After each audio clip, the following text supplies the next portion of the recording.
Hello all and welcome back to the Women's Football Chat and welcome to round 18 of the Women's Super League season. We have got 6 games coming your way today. We are live for 2 of them and kicking us off this afternoon is Manchester United versus Everton. A Manchester United side who are looking to keep the wins coming as they push to qualify for the Women's Champions League against an Everton side who have had a really good time with it in 2025 and look to win today would put them inside the top half, which would be a brilliant achievement for Brian Sorensen and his side, and their big January window has massively paid off so far. Can they challenge Man United today? Can they take the game to one of the big 4 in the league? Let's see what's going to happen. Welcome to everyone who's tuning in already. Welcome to Emily Mock. Sam says, hey, how are you? I am great. Hope you're doing well. Emily's already going for a Man United win with a very early prediction.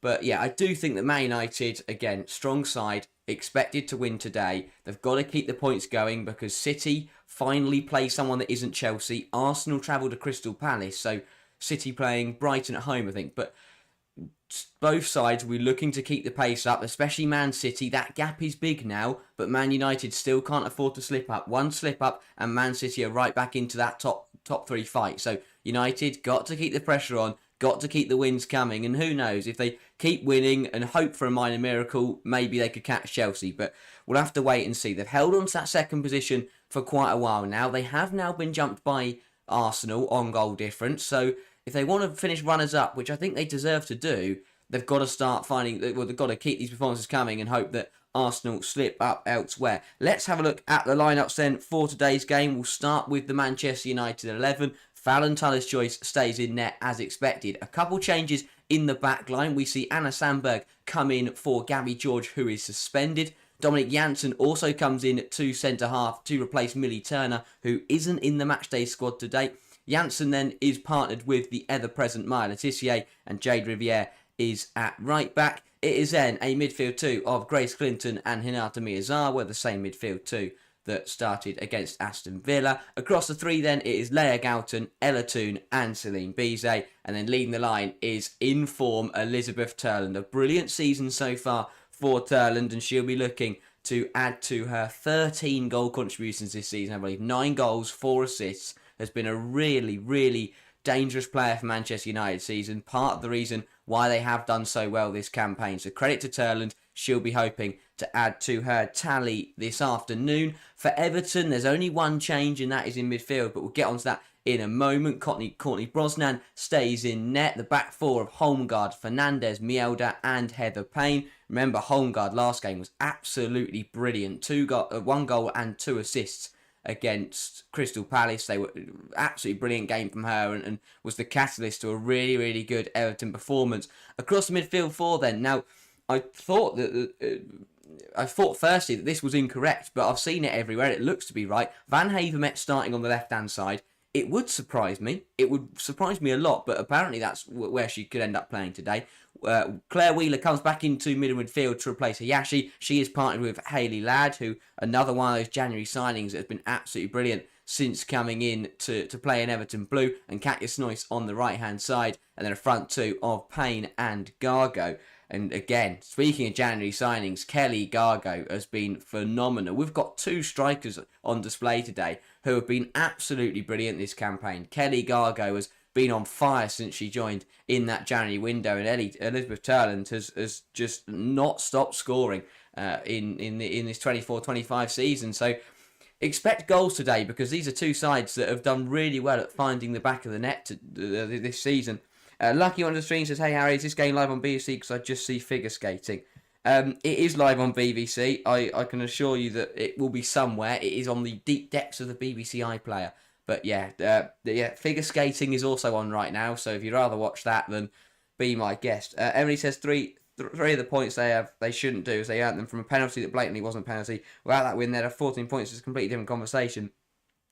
Yeah, the Merseyside derby. I think that obviously that was a fortunate penalty, but Everton still did well to hold on to the win. And at the end of the day in football, sometimes you do get the rub of the green, sometimes you don't. It works its way out. But Everton, I don't think you can argue against the form they've been in this season. They've been absolutely superb since the turn of the year. They've pulled off some brilliant results as they beat Manchester City just before the winter break, and then they kind of used that, and with that result, as well as a big January window, was the catalyst to Everton just flying up the table, and they suddenly went from relegation candidates to being a team that are pushing on to that top half and looking to be involved in that best of the rest conversation. If they do get a win today, they go level with Brighton, and we've raved on about Brighton this season about how good they've been, but if Everton end up going fifth today, that is a massive statement from Sorensen and for the club, because they've invested, they've put the money in, and they're reaping the rewards so far. So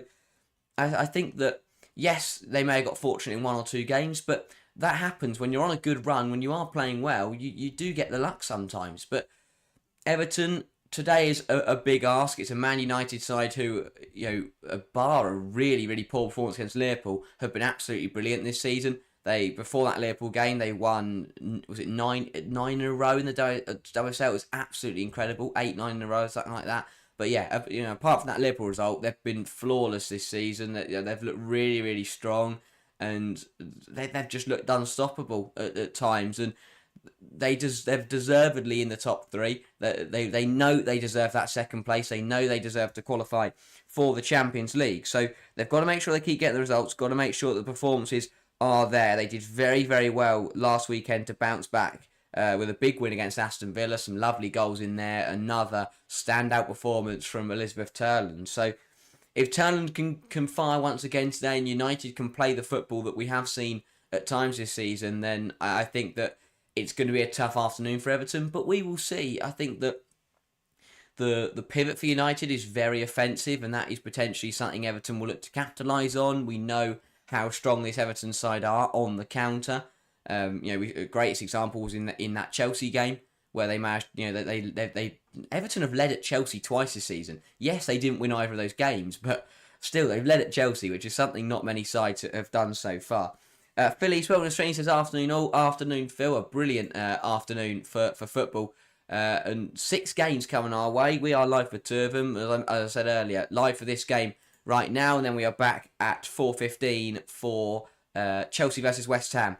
Another big game at the top of the table, and another side similar to Everton in West Ham, who are looking to climb the table. A big win against their rivals Tottenham last weekend. They've got another set of their London rivals this afternoon. Again, big arse though, but you never know. Could they pull off a strong result? But United today, they will expect to keep the form going, to keep playing their stuff, and realistically, they should be pretty comfortable against Everton. I think Everton will make it difficult. They'll sit in.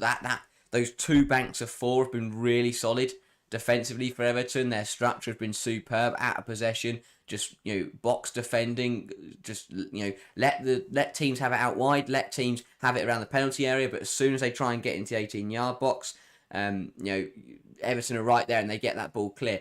That is something that Man United, I'm intrigued to see what Man United can do to deal with that. One of Man United's biggest strengths this season has been getting the ball out wide and crossing it into Elizabeth Turland. Now, I think that Everton will let them have the ball in wide areas, but it's whether they can get that ball into Turland and whether they can get her some good opportunities. If they can't, and Turland is shut down, and Everton do well to keep her out of the game, then I'm intrigued to see what Man United can do. How can they adapt to finding the goal? We saw Clinton score a brilliant goal from range, and that's maybe what it takes today when you've got a side who like to sit deep and like to absorb pressure. Sometimes your best opportunities are to have shots from 20, 25 yards out and try and work the goalkeeper. Courtney Brosnan, though, as we've seen time and time again this season, is a very, very tough keeper to beat. Brosnan has single-handedly won Everton points this season at times. She's put on some brilliant displays, and if she has another good game today, then United are going to do well to find the back of the net. It's a strong defensive outfield with a top goalkeeper in goal.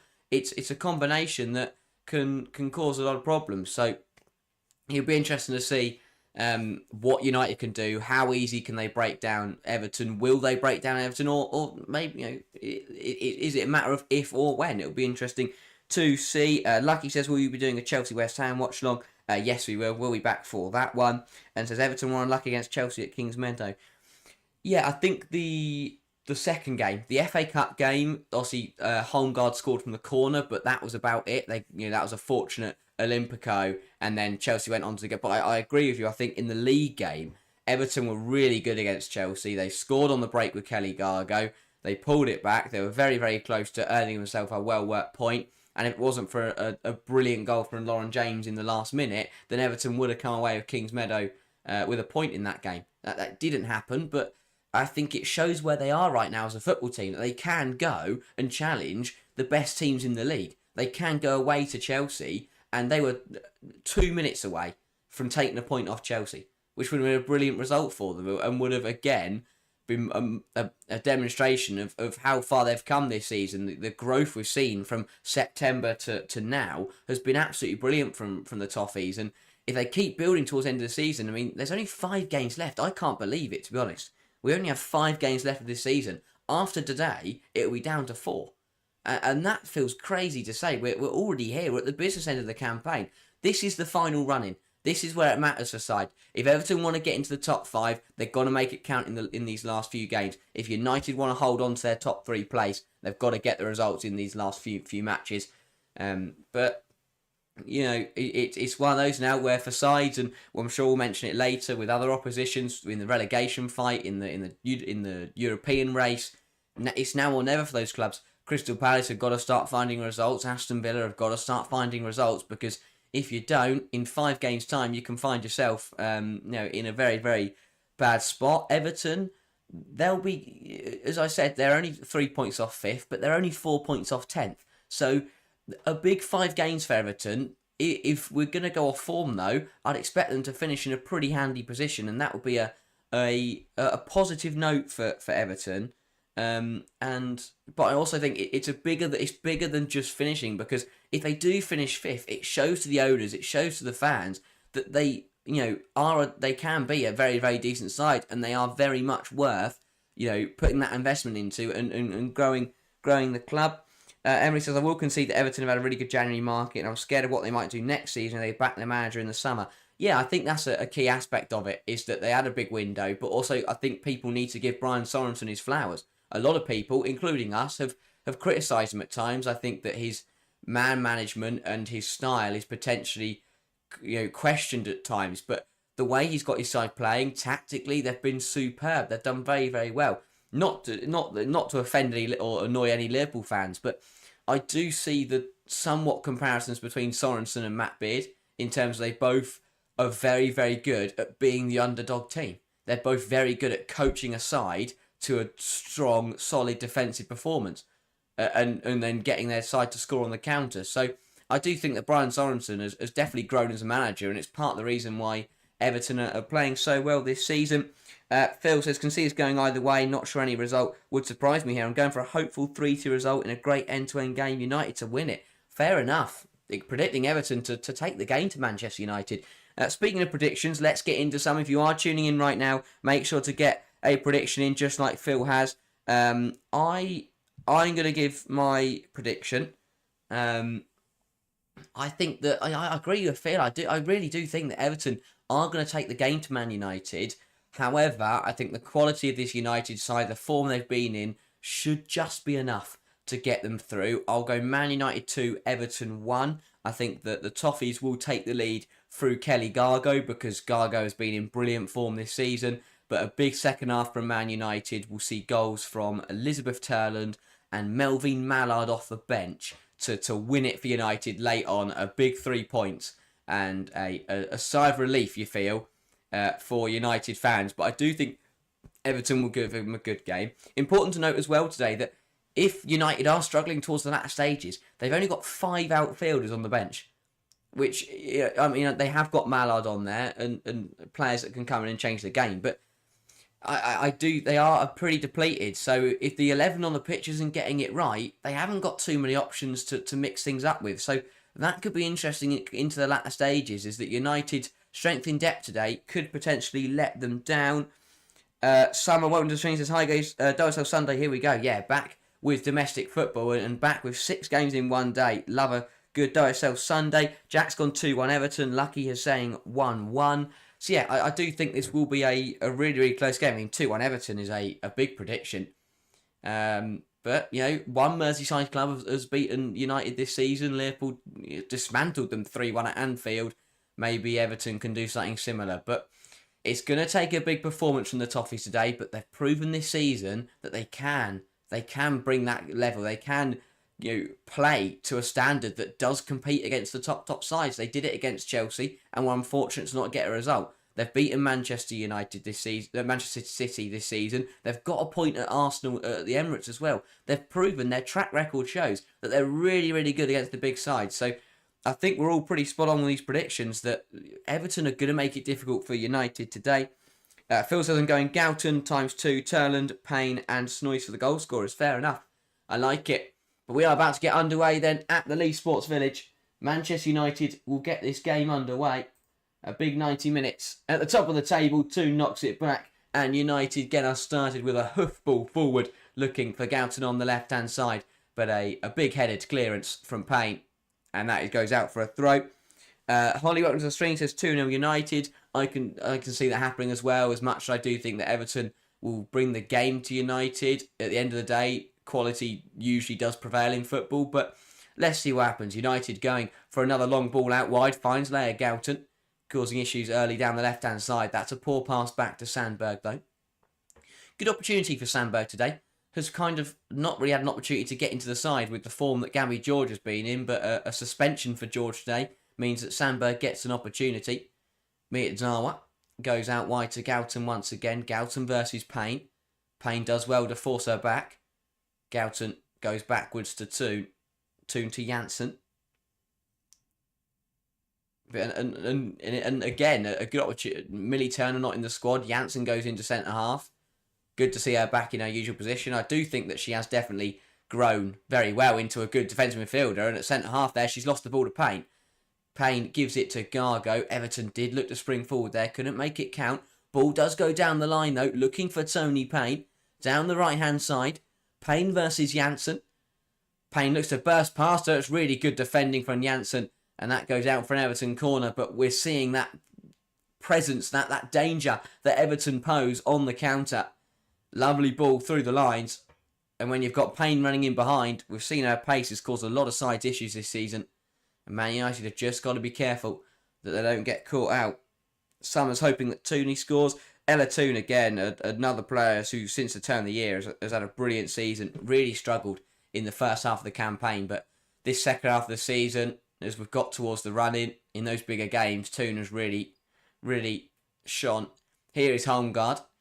Already scored once from a corner this season. Puts the ball in. That's a flatter delivery. Looking for Van Havermet. It's flicked on. It's blocked by our own player. Snoyce puts it in. It's what? No, it's good handball. Oh, that's a massive let-off for United. It's an absolute scramble in there. It's eventually poked by Katja Snoyce. But it's been disallowed for handball. I want to see this one back because I'm not convinced. And neither is Snoyce. So the corner comes in. Van Havermet heads it down. It's turned goalwards by Wheeler into the arm of Snoyce. And then it falls to her and she puts it in. That's a really good spot by the referee. And United now coming forward from their own goal kick. Clinton goes out wide to Goughton. Goughton forced backwards to Toon. Toon to Miyazawa. Miyazawa into Bizet. Bizet dispossessed though. Van Havermet clears. Only as far as the United back line. Clinton puts a ball in looking for Turland, who gets on the end of it but pokes it just wide. Big opportunity for a striker who's in red hot form at the moment. It's a lovely ball in from Grace Clinton. And Turland, who did well to get on the end of it, just managed to poke it goalwards but into the side netting. She actually had beaten Brosnan. What a ball that is from Grace Clinton. Poked just wide by Turland. But what a frantic start to this football match. Everton having the ball in the back of the net but having it disallowed. And then Turland going close up the other end within the matter of 3 minutes. Long ball over the top again. Foot chase between Letitia and Gargo. Gargo wins it. Kelly Gargo bearing in on goal. Her touch is heavy though. And that will run straight through to Tullis Joyce. Really good stuff from Everton. That pacing behind is causing quite a few problems. Here is Dominic Janssen. Jack says, forgot to change my fantasy WSL team. Sagago's my captain. Oh, that is poor. And that is a poor pass from United playing out the back. Wheeler on the charge. Lays it to Payne, who has a go straight at Tullis Joyce. Well claimed by the United goalkeeper. But Everton are coming on strong at the start. And Tullis Joyce just signalling to Letitia to just calm things down. Poor pass from the United skipper. Plays it straight to Wheeler, who slots it across to Payne, who does go for goal, but puts it straight at the goalkeeper. There was the overlap of Heather Payne, who was screaming for it on the right-hand side, who would have potentially had a better opportunity to shoot, but Payne in that position was always going to go for goal. Just had to put it either side the goalkeeper. Sandberg beats Heather Payne. He's forced backwards though. Good recovery by the Everton fullback. Here is Toon. Someone says, where are you watching? On the BBC iPlayer. If you manage to find it, it is on the deep depths of the iPlayer. It's not actually on a main broadcasting channel. That's a good switch of the play into Bizet. Bizet reverses it to Jade Riviere. Riviere with the ball in. Claimed though by Brosnan. Riviere had a really, really good game against Villa last weekend. Was absolutely superb. Her ball in, was it for the second goal? Was absolutely brilliant. Let's see this handball back then. This disallowed goal for Everton. Wheeler kicks it into the eyes. It's like the Snoyce's arm is up here and it hits the underside of her arm. I think it is a handball. I think it is the right decision. Yeah, and then it hits the arm. It falls to Snoyce, who pokes it home. I think that's the right decision. David Fraser on the stream said, "Love to see Everton win to further spice up." 4-2, going 4-2 Everton. 6-goal thriller. Everyone's expecting goals today. I don't blame you. As I said, these are two sides who have got strikers who are in red hot form or have done very well to consistently find goals in recent fixtures. But yeah, a lot of people expecting an upset today. Here is Janssen. Janssen to Sandberg. Back to Janssen. Long ball, looking for Toon down the line. Ella Toon will get there. Payne dives in, gets that horribly wrong, just doesn't get any of the ball or the player. Here's Toon once again. Flag has gone up though. You shouldn't be allowed to play rugby on a football pitch, by the way, because the lines are really throwing me off. I thought Ella Toon just ran it off the pitch there, but no, it's a rugby line. Silly sport. But yeah, Toon just timing that run wrong. Phil says, I agree, unlucky, but I think you have to give it a handball. Yeah, Snoyce doesn't really do much wrong there. I mean, her arm, the thing is, her arm shouldn't be up here. This is, it's an unnatural position. And yeah, it just hits the underside of her arm, and obviously that does mean that it falls lovely. It bounces down right in front of her for her to smash it home. Everton then looking to play out of the back. Here is Fernandez. Has space to burst into, and it's just going to run up the line herself. Goes into Heather Payne. Heather Payne looking for Tony Payne down the line. Something's been given here. I think it was a free kick on... Maren Mielda. Not sure why. Mielda wasn't really involved in that move, but nevertheless, Everton have found themselves a free kick. I think it was one of those where after she played the pass, I think Turland just caught her. But alas, Everton, first few minutes here, really showing that danger. Kelly, Gargo and Payne in behind have caused quite a few problems so far. Maren Mielda then to fire this up the pitch for Everton. Long ball forwards, looking for Gargo. Gargo wins the header, flicks it onto Payne. Such an aerial threat, Kelly Gargo. Payne looking to beat Sandberg. Sandberg stands her up well. Good feet though by the Everton winger. Has the overlap of Heather Payne. Doesn't quite find her though. Good tracking back from Galton, who will fire that clear. Mielda versus Turland, and well, Maren Mielda has just wrestled her to the ground. That was more like rugby from Everton's centre half, and United have themselves a free kick. Ball pump forward, Turland holds it up well, and Mielda just grabs her and pushes her to the floor.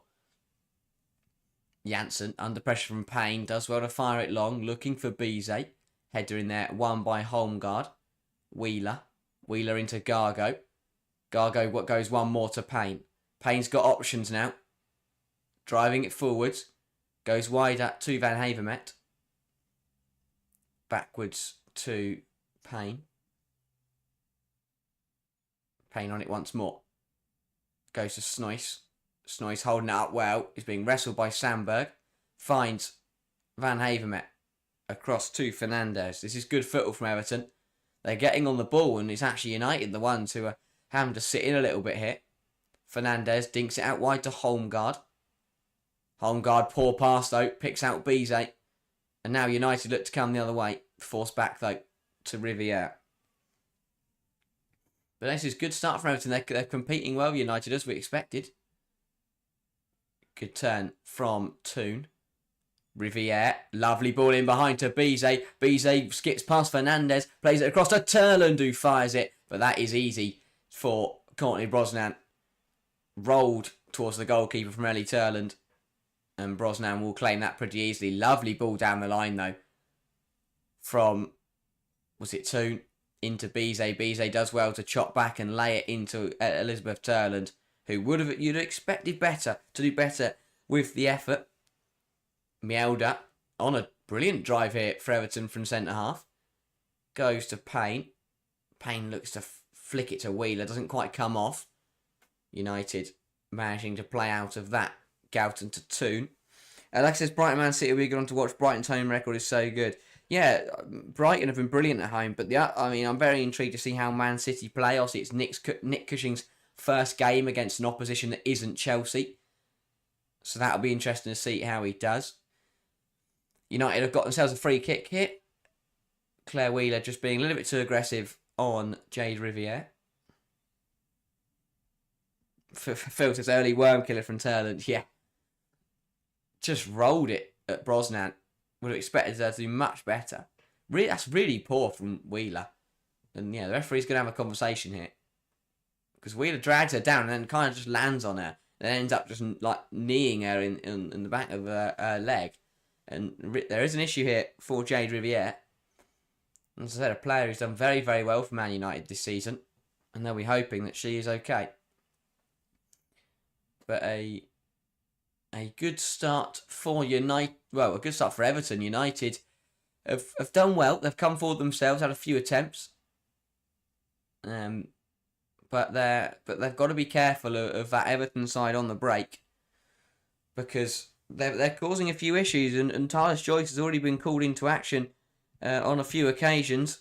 Has denied Payne, has denied Gargo. Has done very, very well. But she can't keep doing that forever. Riviere still, I'm not quite sure what the issue is for Riviere because she's been down for a good 30 seconds to a minute now. No physios have come on. So, clearly now they've come on. I mean, they took their time.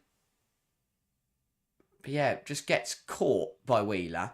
And then as Riviere gets up again and goes to run away, just turns her ankle in the ground as Wheeler kind of just falls on the back of her. It's not a nice one. But as much as this is an unfortunate injury, I think Man United will be happy just to have a moment to calm this game down and just take a breather because it's been a fast start from both sides. But Everton want to play this at a very high pace, bit of a scatty game. United would rather get a foot on the ball and just control it. Yeah, this doesn't look good for Jade Riviere, which will be a shame.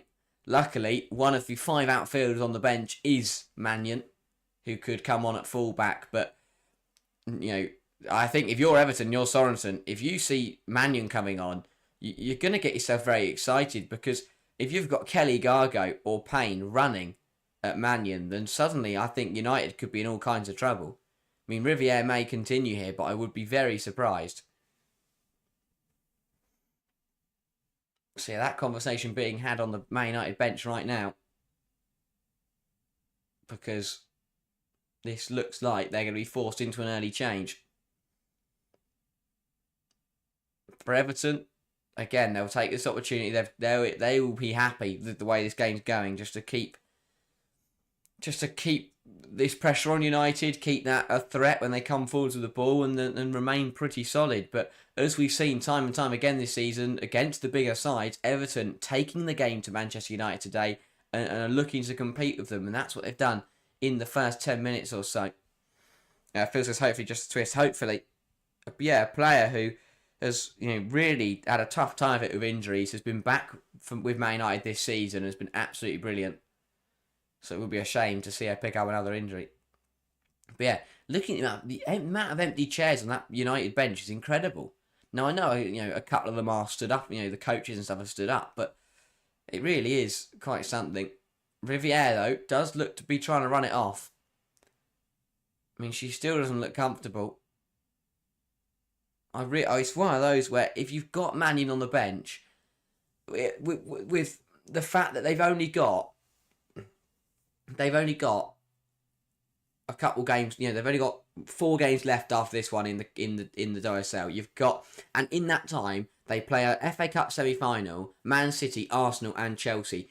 Why would you risk Jade Riviere today? If it's just for me, United should just be precautionary and should just bring her off.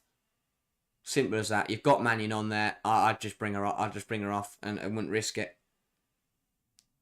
Miyazawa looking to find Bizet. Cut out though by Fernandez. Wheeler on the turn, and Everton are looking to punish while United are still down to 10. Luckily though, that ball had a bit too much on it and ran straight through to Letitia. Ivan and Pandy onto the stream says, where can I watch live from? If you are in the UK, it is on the BCI player. If you are outside the UK, then it is a broadcast pick, so it'll be whatever your broadcaster for the WSL is in your country. But yeah, Riviere back on the pitch then, looking to run it off. I don't understand that, because she still just doesn't look comfortable. But we'll see how the game goes on.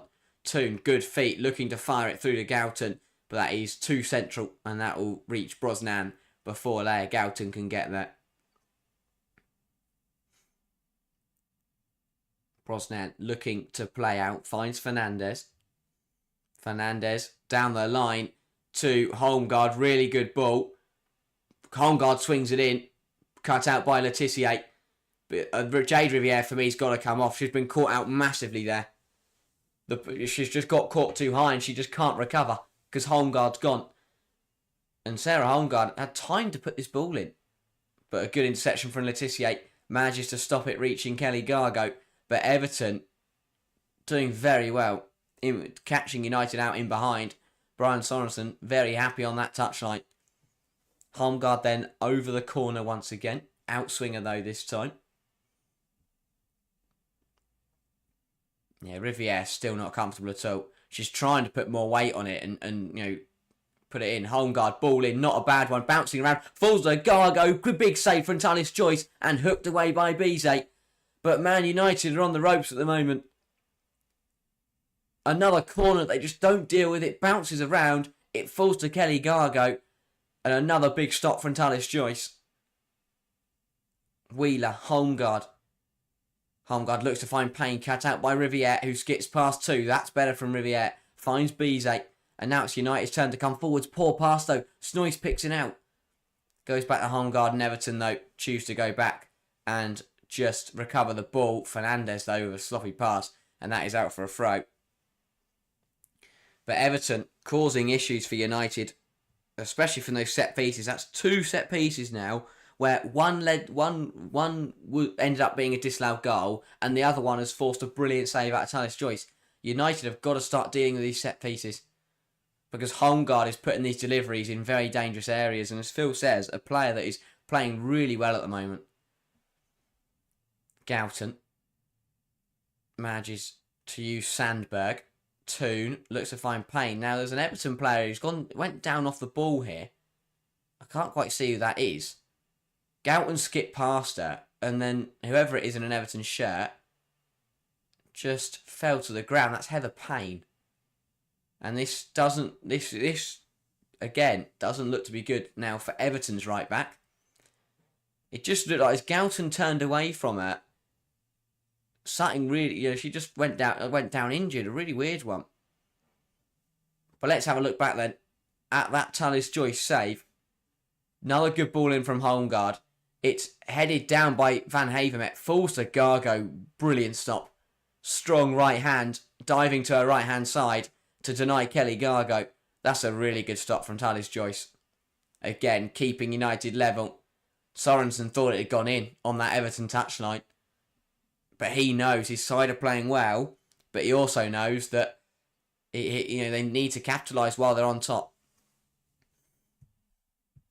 Yeah, well, we've seen Riviere be down for a couple of minutes. But now it is the Everton right back's turn. Heather Payne, also with an ankle issue. Again, it looked to be one of those where just as she turned, just seemed to potentially roll it or twist it. We'll see what happens though. Does it like Jade Riviere is going to carry on? She seems to have managed to run off whatever was annoying her, which was surprising because she looked to be in a lot of pain. Someone should know. I mean, he's on his phone. I'm sure he's not, looking at his text messages or something. But interesting approach. But yeah, Galton turns there and it was just in the turf. Payne just seems to roll it. Oh, that's a really weird one. Just as Payne goes to turn, she just her ankle just seems to go. But again, similar to Jade Riviere, it looks like Payne is just going to run it off. Will be a Man United drop ball. Someone is just going to sit in for Everton momentarily, but Payne looks to be okay to continue. And United are back in play. Tallis Joyce back. To Letitia. Into Miyazawa. Everton back up to their full complement. Here is Clinton. Miyazawa to Bizet. Bizet looking to skip past Holmgard. Good defending though from the Everton fullback. Forces Bizet back to Riviere. Miyazawa into Clinton. Clinton looks to take aim. Is forced away though. Really good defending again from Everton. Sandberg plays a 1-2 with Galton.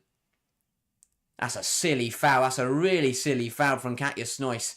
Sandberg plays the ball backwards and Snoyce just takes her out.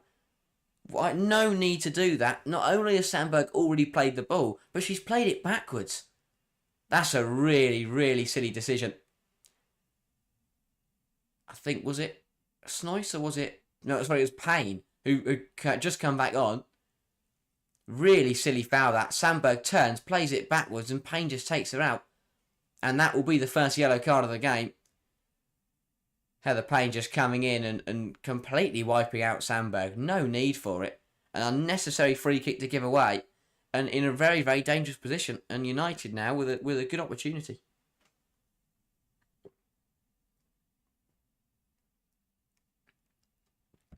Toon and Sandberg over it. Options in the middle, but quite a lot of aerial threat for United. But Everton also with a very tall back line. Toon puts the ball in. That's too close to Brosnan. He makes a meal of it, and it's put in. What a mistake from Courtney Brosnan, and Dominic Janssen punishes. And Man United, who have been under a lot of pressure in the first 20 minutes, make finally found the back of the net. Well, they will take that, but Courtney Brosnan, dear oh dear. That is a shocking error from a goalkeeper that has had a brilliant season, has massively cost her side there. Completely misjudges the flight of the ball in the sun. Dominic Janssen's there to punish. Brosnan's got that horribly wrong. Fernandez couldn't deal with it, and Dominic Janssen pokes it home. What a mess for Everton. But United will not care. In the first 20 minutes where they've been second best, they take the lead. Manchester United 1, Everton 0. Dear oh dear, what a mess. Brosnan just completely misreads it. She goes to catch it and the ball just goes through her hands. Martina Fernandez does well to recover behind her, but can only kick it as far as Janssen, who has an empty goal to aim for. But United take the lead. Dominic Janssen on the score sheet, but that is an absolute howler from a goalkeeper that has been absolutely brilliant this season. I said in the build-up that Brosnan has had performances where she single-handedly won Everton games.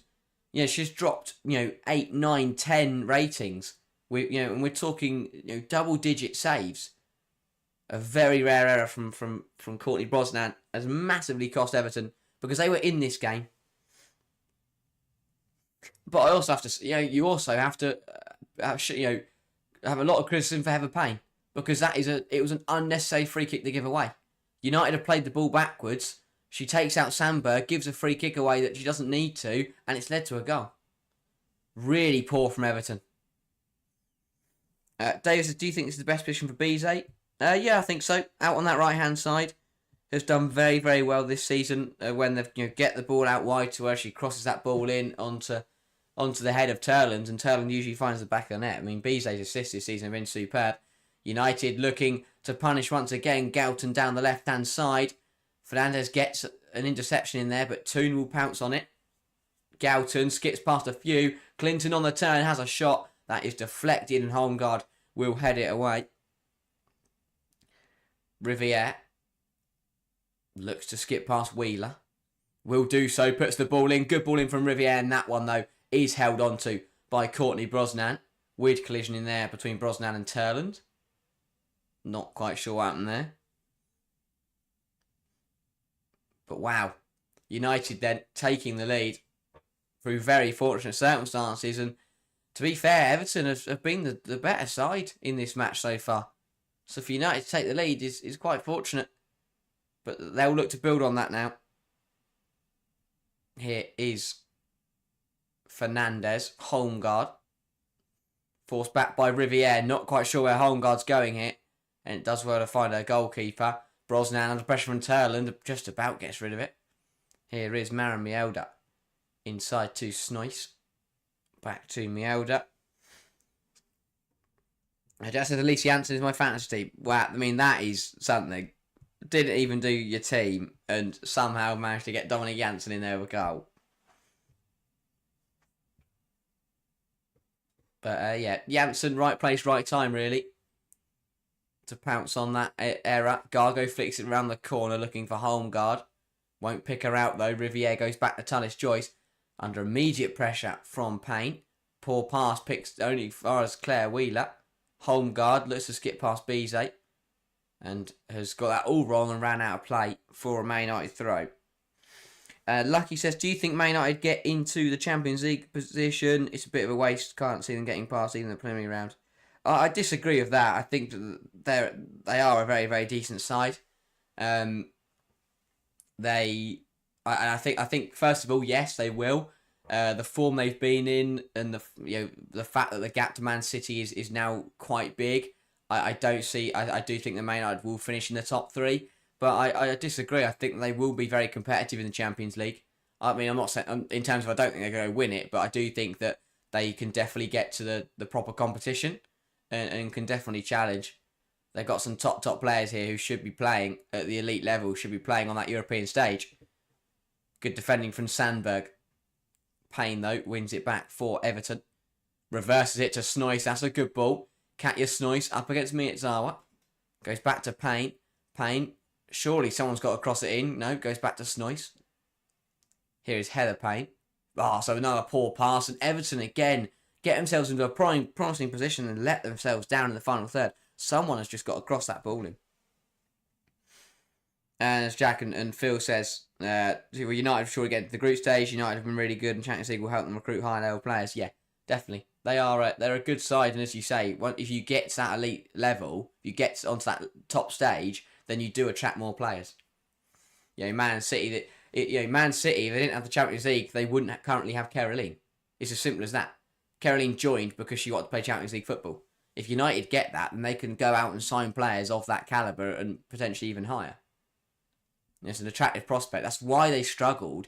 That's why they not struggled incredibly. They did struggle slightly last summer because they didn't have that European attraction. Here's Gargo. Goes to Payne. Cuts it back to no one. Clearance is blocked though by Gargo. Gargo still going for Everton. Brilliant run from Kelly. Gargo looks to backheel it, but again, finds no one. That final ball for Everton just isn't coming off. Bizet dispossessed by Holmgaard. Under pressure from Clinton and runs it out of play all by herself. But wow, Everton again. Really good feet from Gargo, but then she just blindly backheels it. She doesn't know if anyone's there. She just plays it and hopes. And Everton's final ball is really letting them down. Their final ball last week against Palace was brilliant.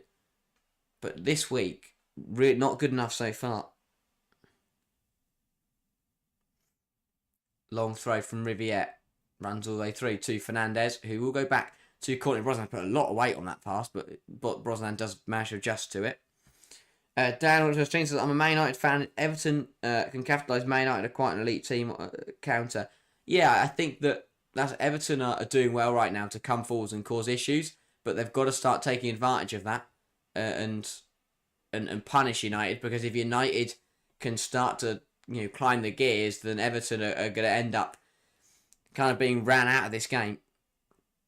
Because at the moment, yes, United lead, but Everton have probably been the better team. Long throw, header won by Fernandes. Goes back to Clinton.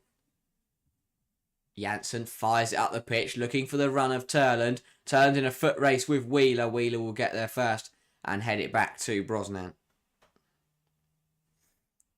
Phil says even just keeping their own players is easy with the Champions League. Yeah, spot on, because again, as I said, they've already got top quality players. You look at, I do think Ella Toon, Grace Clinton, Turland, Letitia, they are top elite, level players. They need to be playing at the top level of the game, and if they aren't, as you say, then I'm not saying they're going to leave, but they're not going to be happy. They want to be competing for titles and competing against the best teams in the world. Ball down the line from Tony Payne. Doesn't find anyone in a blue shirt, and that is swept up by Sandberg. Back to Tallis Joyce, who plays it short into Miyazawa, who drops in and plays a lovely ball out wide to Riviere. Riviere into Toon. Toon goes down onto the Fowler lad. It's not been given, and Everton look to come the other way. Home guard into Wheeler. Wheeler forced backwards, and that is going to be a Man United throw. Oh, apparently not. Another interesting one. Dan says Turn just seems inevitable. Yeah, Turn's been brilliant this season. It has been in incredible form. Has caused problems for most sides in the league. And is she the third top goal scorer behind Russo and obviously Khadija Shaw, because everyone's behind Khadija Shaw. No matter how many games Shaw plays, how long she's out injured, she's still the top goal scorer always. Good defensive tackle from Kelly Gargo. I think that is going to be given as a free kick though. Davis says Man United have to win this game. They're ahead on points but could easily slip to fourth. That's the thing. They've got the gap. Agreed, and they've it would be a mountain to climb for Man City. But if United do start dropping, but because of United's fixtures, they've got to win. They've got to win today. The fact they've still got to play Arsenal, Chelsea, and Man City means that there is a very big risk that United could potentially drop those points. So yeah, it's key that in these games they do go and win, and that they do keep that gap to City. City today could potentially drop points to Brighton. I can definitely see that happening. I'm intrigued to see how City play and what Nick Cushing can do against a different opposition that isn't Chelsea. Gargo again, I don't know what it is with these back heels. Just keeps trying to back heel it to everyone in behind. It's just not working. I give credit to Kelly Gargo. I think she's a top player and she's come and done really well. But today, she's doing well to get on the ball and move it nicely. But I don't get why she can't just play a normal ball in behind. Every ball has to be a back heel. Turland, good hold up. Has dropped quite deep here, Elizabeth Turland. Plays it into two. United looking to come forward in numbers. Here is Galton.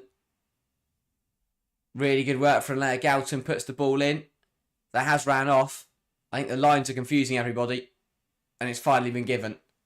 Yeah, there's way too many lines on that side of the pitch. Way too many. You can't see anything. Because the end of the rugby pitch goes beyond the goal. So there's another line before you get to the goal. So it looks really confusing. It looks like the pitch is longer than it is. That's the problem. That's what's catching everyone out. Because if you're running down the left or the right, all you see... I know you've got the corner flag, but you just see that furthest line and you just start running towards it. And I think that's what Galton did there. Because she's actually ended up running miles off the pitch.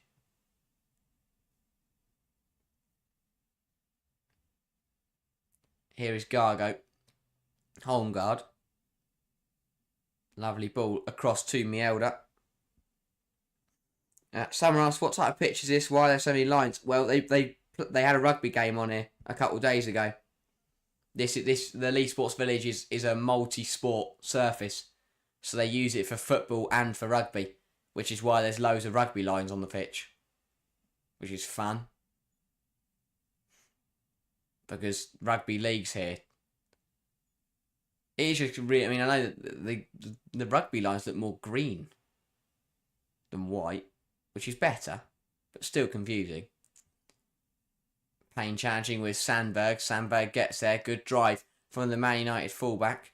Goes backwards to Galton. Galton across to Janssen. Janssen bringing it forwards for Man United. Now poor pass and pounced on by Wheeler. Wheeler and Gargo, though, are outnumbered massively by Man United's defenders. Snoyce gets up in support. Here's Haley Ladd. Ladd to Snoyce. Wheeler. Surely you've got to put this in looking for Gargo. Goes to Holmgard instead. Again, Everton just not putting that ball into the box, not getting that final ball off. Here's Wheeler. Dispossessed by Clinton. Did it run out of play? No, it didn't. And Man United have the ball back once again.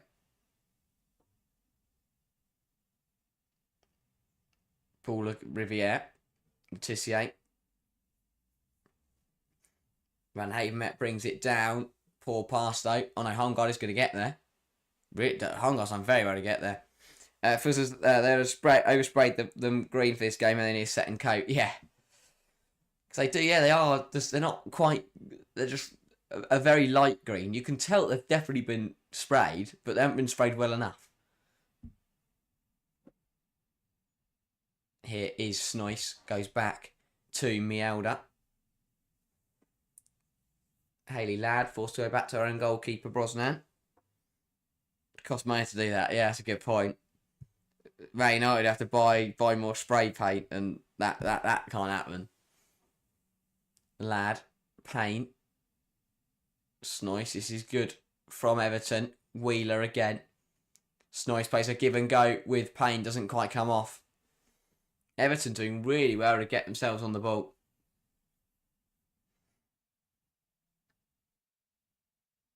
Here's Toon.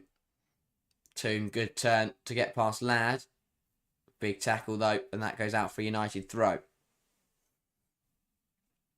Well, just under 10 minutes now till the end of the first half.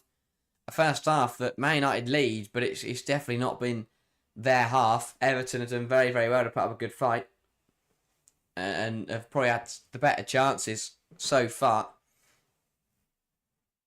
Man United pretty fortunate to be ahead, but and I thought they'd build on it, to be honest. I thought when they went 1-0 up, that might wake them up a bit, but it really hasn't. Poor pass from Miyazawa, cut out by Wheeler, but still manages to get to Clinton. Somehow, I have no idea how that's got through. Here's Miyazawa again. Good turn for the Japanese midfielder. Just keeps turning around in circles because no one's putting pressure on her, but she hasn't got any options. That's a good ball down the line into Grace Clinton. Clinton has Bizet for support. Just about finds her. Here's Riviere. Cutting inside. Goes across to Janssen. Janssen to Toon. Sandberg. Good drive down the left from Sandberg. Goes to Galton. Galton swings it in. Not a bad ball. Looking for Turland, headed away by Wheeler. Van Havenmet beats Riviere there. Clinton recycles it. Miyazawa. Really good feet. Finds Turland on the turn. Turland well charged down by Courtney Brosnan. Really good goalkeeping. Quick off her line. And manages to smother Elizabeth Turland. Really good feet from Hinata Miyazawa. Finds Turland, who does well on the turn, but her touch just a little too heavy. And Brosnan gets there first. Good goalkeeping that from Courtney Brosnan. And that's the thing. Without that Brosnan blunder, this game would be 0-0. It was a cheap free kick and a really poor piece of goalkeeping. That's all it was for Man United to take the lead. Everton have a throw now. Can they find a goal before half-time, Everton? They've had some very decent chances. They've forced Tyler Joyce into some good stops. Yet to find the back of the net, though. Well, yet to find the back of the net and it count. Throw down the line into Payne. Tries to turn Janssen, though. Runs off the pitch. Everton's biggest struggle today has been keeping the ball on the pitch. Players just running out of play. I know they're under pressure, but for seemingly no reason. Letitia driving it forwards for United. Someone's lost their shoe. Or is that a Chris Packett? I think it's a Chris Packett. Bizet's not happy because she thinks that whatever that item is stopped the ball getting to her. Gargo looks to go to home guard. Miyazawa gets there first though. I'm not quite sure what that was. I thought it was someone's shoe, but it then started rolling in the wind. So I don't think shoes roll in the wind. Poor pass from Janssen. Just about cleared away by Letitia to stop Gargo getting there. Here comes Toon to Goughton. Goughton. Lovely give and go with Ella Toon. Leia Goughton with space to use. Puts the ball in towards Grace Clinton. Charged down by Van Havermet. Ladd will get there before Goughton. And then he's fouled by the Man United winger. Good defending. Smart defending from Hayley Ladd. Against her former side. Has played quite well today. Like I said, Everton's trying to improve our part of what Kelly Gargo. I think look, the Gargo is good with the ball at her feet. I just don't know why today she's decided just to try and backheel everything. I don't. If she should just, play it normally. But yeah, Courtney Brosnan, furious with herself, just watching that goal back. Ball comes in, she just gets it horribly wrong. Here is Heather Payne, sends it down the line to Tony Payne. Really good from Everton's full striker. Beats Letitia, was pushed and that was enough. Really good recovery from Maya Letitia. And then a really poor tackle from Payne and commits a foul. But I don't really know what is going on right now.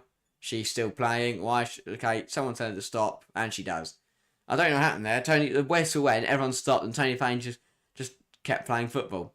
She just really had to burst away, but that's a really good piece of defending from Letitia. It's not a push in terms of she pushes her over, but it's a nudge in the back that doesn't put her to the ground, but it's enough just to put her off balance and to win the ball back. Really good defending from Maya Letitia. And then Payne responds by just hacking her down, which isn't great. Dan says, could the goalkeeper mistake be down to the wind? Could it have altered the ball's trajectory just a little bit? I think it's potentially, obviously, the conditions definitely. The bigger combination, I think, would have been the sun. The sun in her eyes. I think she's just misjudged the ball. I think every goalkeeper who's facing the sun should 100% wear a cap, because, point proven now. I think she's jumped for it, but she hasn't seen it in the sun, and it's just got it really, really wrong. But yeah, wind, sun, clearly something has just offset her there, and she's got the wrong decision. By the way, the amount of litter on this pitch, by the way, is shocking. I'm just watching all these pieces of rubbish just roll around. There's loads of it. Anyway, here's Grace Clinton.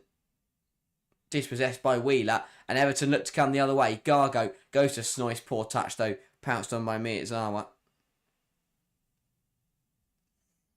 But yes, everyone now suggesting reasons to why Brosnan got it. Yeah, I think it's conditions based. A really bizarre error to see from such a top goalkeeper. And here is Talis Joyce to Janssen into Miyazawa, who's got space to use. Really good footwork from Miyazawa. The ball though isn't executed properly, and that'll run through to Brosnan. Brosnan rolls it out to Mielda. Ladd lumped into by Grace Clinton. May not have kicking lumps at Hayley Ladd. I don't know what she's done. I know it's her former club, but I don't think she. Unless she doesn't know, she hated them all before she left. Home guard goes back to her own goalkeeper. Here is Maren Mielda. Everton looking to come forwards towards the end of this half. They've had a strong first 45. They're unlucky to be 1-0 down. Very unlucky to be 1-0 down. And I think that they know that because they've played well. Simon says City don't get any goals today, and unless he gets 2 or 3, she can be tired ahead of Bunny for the golden boot. I'm a bit delusional. Yeah, I mean Russo's been in brilliant form. And I do think that while Shaw has been out injured and is still out injured. I don't know. She might be back today. Not sure, but yeah, I do think there's a good opportunity with the form that Russo's been in that she can get that golden boot. I don't see any reason why she can't. Snoyce has gone in for a tackle with Letitia and has ended up on the deck. United are going to keep playing though. Here is Bizet, brought down by Holmgard, and it is given. Snoyce is still down at the other end. But yeah, it's lucky this game got a bit scrappy. It has. Both sides just started kicking lumps out of each other.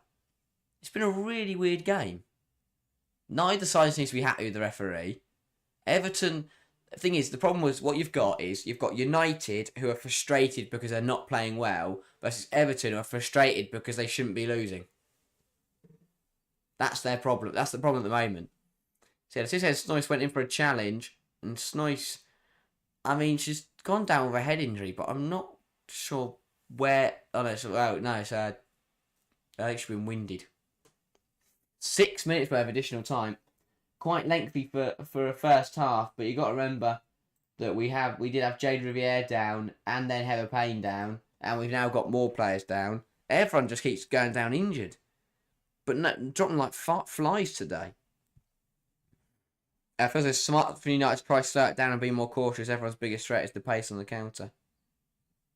Everton's biggest threat. Yeah, I think that. Yeah, it's one of those where United know they're not playing well, so at the moment they are just limiting Everton rather than trying to outplay them. It's one of those where Everton really shouldn't be losing this football match, and I think United will know that. But with 6 minutes to go, United have got another free kick and another chance to double their lead. Toon stood over it. Has Bizet there as well if she wants to use it. Toon goes short to Riviere. Riviere will swing it in. It's a good ball in, but that will run out of play. Out for a goal kick. Riviere, not a great ball in that one.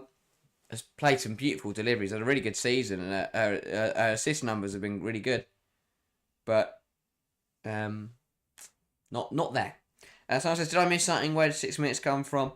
We've had quite a few injuries. We've had quite a lot. Riviere was down for a good few minutes. Heather Payne also went down. That's a poor pass from Brosnan. Wheeler's got it messy. Clinton pokes it towards goal, and that is really wide. Really poor. How Man United have not punished that. Courtney Brosnan with another really poor error. That time, just decision making. Don't know why she decides to pass it to Claire Wheeler while she's got a player on her back.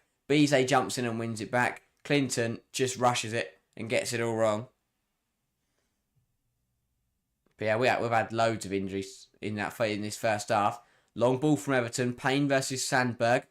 Payne is going to win that battle. Really good fighting from Tony Payne. Does have support. Is doing well to hold the ball up, but does need to use the options. Katia Snoyce just kicks it into Galton. Snoyce again up in the air. Ladd looks to run onto it, but good defending from Clinton sees it out for a Man United throw. Well managed from United. But Everton really should be doing better in this game. Yeah, Courtney Brosnan, not her day so far today. Howler to concede the first goal, and then so far it's just made a couple errors here and there that one there that could potentially lead to a second goal for United. Everton throw then. The Toffees looking to end the half strong. Snoyce. Ball down the line looking for Gargo, who does well to win it off Sandberg. Really tight area this. Everton working in the corner. That's out for a throw.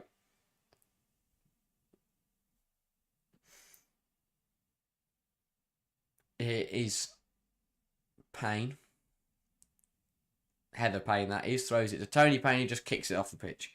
Everton needs... It's slightly frustrating to watch, even from a neutral point of view. Everton just need to stop kicking the ball off the pitch. Too many times, they're just passing it around and they just kick it off. It's really bizarre. Alexis, how many of these Man United players would actually get into the Chelsea or Arsenal team? 0. Oh, I think that's a good question. I think Letitia does. I think she gets into both sides.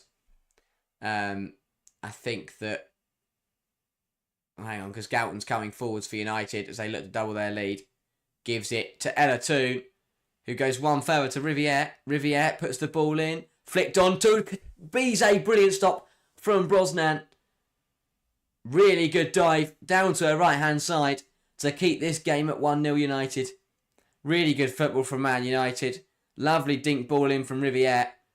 Clinton flicks it onto Bizet. Really good stop from Courtney Brosnan. Bizet doesn't do too much wrong there. On the turn. Strikes it well. Good save. United looking to double their advantage just before half-time. Clinton across to Letitia. Letitia has a go from range. That's another brilliant save. Was it tipped onto the crossbar, or is it just hit the crossbar? It looked to be tipped onto the bar by Brosnan.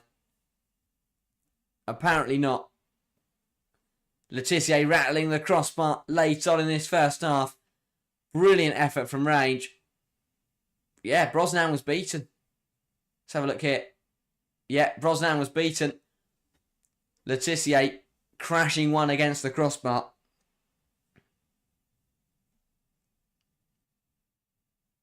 Another long ball from Everton, and that's then kicked out of play by Wheeler. Again, though, and even BBC are highlighting this. There's now a crisp packet flying, and there's original packet on the pitch. You know, what is going on here? There's so much litter on the football pitch. It's incredible. No idea what's happening.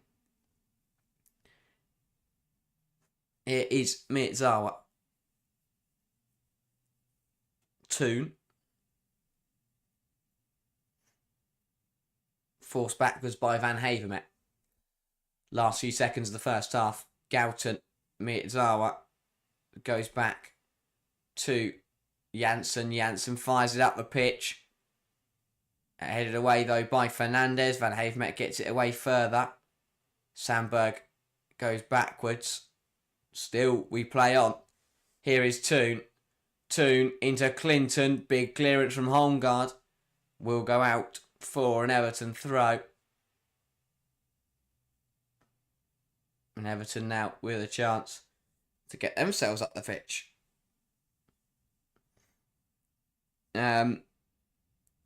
Lucky says, Letitia, Bright, Germa, Bjorn. I think so. I think with Bright it's close. Bjorn, definitely, I'd say yes. I think Germa, hard to say because we haven't seen Germa play yet in the well, we haven't seen her play consist. We've seen her once for Chelsea, but probably not. Jack says George over McCabe.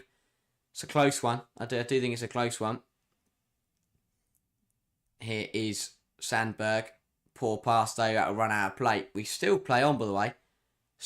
45 plus 6 is definitely 51. So I have no idea why we're now in the 52nd minute. Nothing's happened in this additional time that would mean we would play more. Gargo away by Miyazawa. Still we play.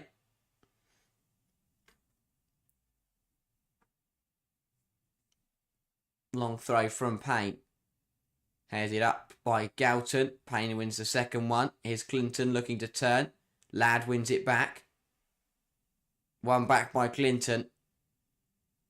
Miyazawa across to Riviere. No idea. We're now approaching 53 minutes in this first half. Letitia brought down by Kelly Gargo. And that will be a free kick. Still, I'm confused. Finally, the half-time whistle does go after 53 minutes played in the first 45 minutes. Well, in the first half. Man United lead Everton by a goal to 0. I think United haven't really got out of second gear. Everton were the better side at moments in that first 45 minutes. But United pouncing on an absolute howler from Courtney Brosnan to take the lead. But yeah, United not happy with the way they played. Everton also equally frustrated because they know they shouldn't be losing this football match. But yeah, half-time, Manchester United 1, Everton 0. But yeah, a lot of conversation going on about how many Man United players would get into the top Three sides, Bizet over Mead. Jack says, interesting one. I think that's close. Because again, it depends. It also depends how you look at it. If you look at it right now, then it's very different to whether you look at players on their day. Because I think Mead on her day is probably better than Bizet. Like if we're talking prime Beth Mead, I think she's better than Bizet. But right now, Bizet is playing better, and is the better player. So it's hard to say. But yeah, I think that they are a close one. But the main takeaway from it is that United have players that can compete with the top sides. However, in that first half, those Man United players did not play well enough. They didn't get out of second gear. They didn't really cause many problems for Everton. They scored the goal from a cheap free kick and a massive error from Brosnan, who came to catch the ball, completely missed it, and it fell to Janssen, who poked it into an empty net. And a part of it, if that hadn't happened, this game would be still 0-0. And if it wasn't for Tallis Joyce up the other end, Everton would have scored at least one in this game. Just have a look at a few stats then, because I'm intrigued to see what the numbers say, because based on what I've just watched, I'd suggest that Everton have been the better side. I'm intrigued to see if the stats will back that up. And well, they kind of do, but United definitely got better as the half went on. They had 8 shots to Everton's 3. Everton started really fast, which was the main thing. And I think that's why they were frustrated, because they started really well. They caused a lot of problems. They had the goal disallowed for handball. Kelly Gargo forced a brilliant save out of Tallis Joyce. We've seen in behind as well. That Everton side has caused a lot of problems with that ball over the top, into the runs of Gargo, into the runs of Payne. And I think that the Toffees would be frustrated that they didn't manage to pounce and didn't manage to take advantage while they were playing well. But United, they hung in there, they rode the storm, and they're reaping the rewards so far. They take the lead, 8 shots, 3 on target for United. It's, they did. I mean, we had that. It was Bizet, wasn't it, with a good chance at the end that Brosnan did well to save. But to be honest, that was a positive moment in what was a really, really poor half from Courtney Brosnan. Yes, it was a really good save here, diving down to the right-hand side to deny Bizet, but it handed Man United the goal, and it a really weird one to see. To see a player that's had such a good season, to see a goalkeeper who, for me, is probably the best goalkeeper outside of the top 4 in the league. It was really surprising to see her make such a amateur error. To misjudge the flight of the ball while it's in the air, and then for it to go through and then to not be able to catch it is really, really poor. But let's have a look at some of these chances then for Everton. Looking back at this disallowed goal, another corner that Van Havermet headed down. Wheeler had a shot. It was blocked by the arm of Snoyce, and then Snoyce poked it home. It's rightfully disallowed. Yeah, it comes off Snoyce's arm. It falls to her, and she pokes it home. It's a good spot by the referee. It's a type of thing that can be missed easily, especially when you don't have VAR. So it's a good spot by the referee. But it showed that Everton, from set pieces, have been really threatening, and they went close from another set piece. Kelly again, another ball in towards the back post, headed down by Van Havermet, and Kelly Gargo fired one at goal that was saved by Fallon Tallis Joyce, and it was a really, really good stop, because without that, it goes 1-0 Everton, and it's a completely different game.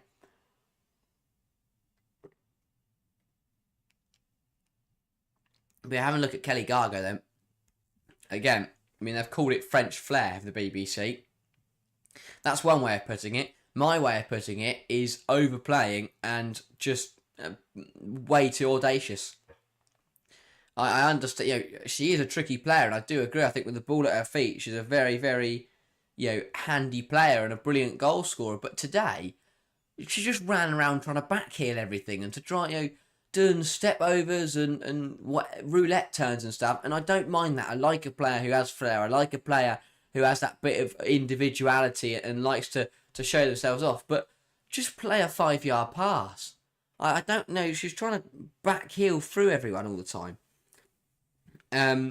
Lucky says not sure about that handball, and someone says ball to hand. It's not how it is handball. I understand again.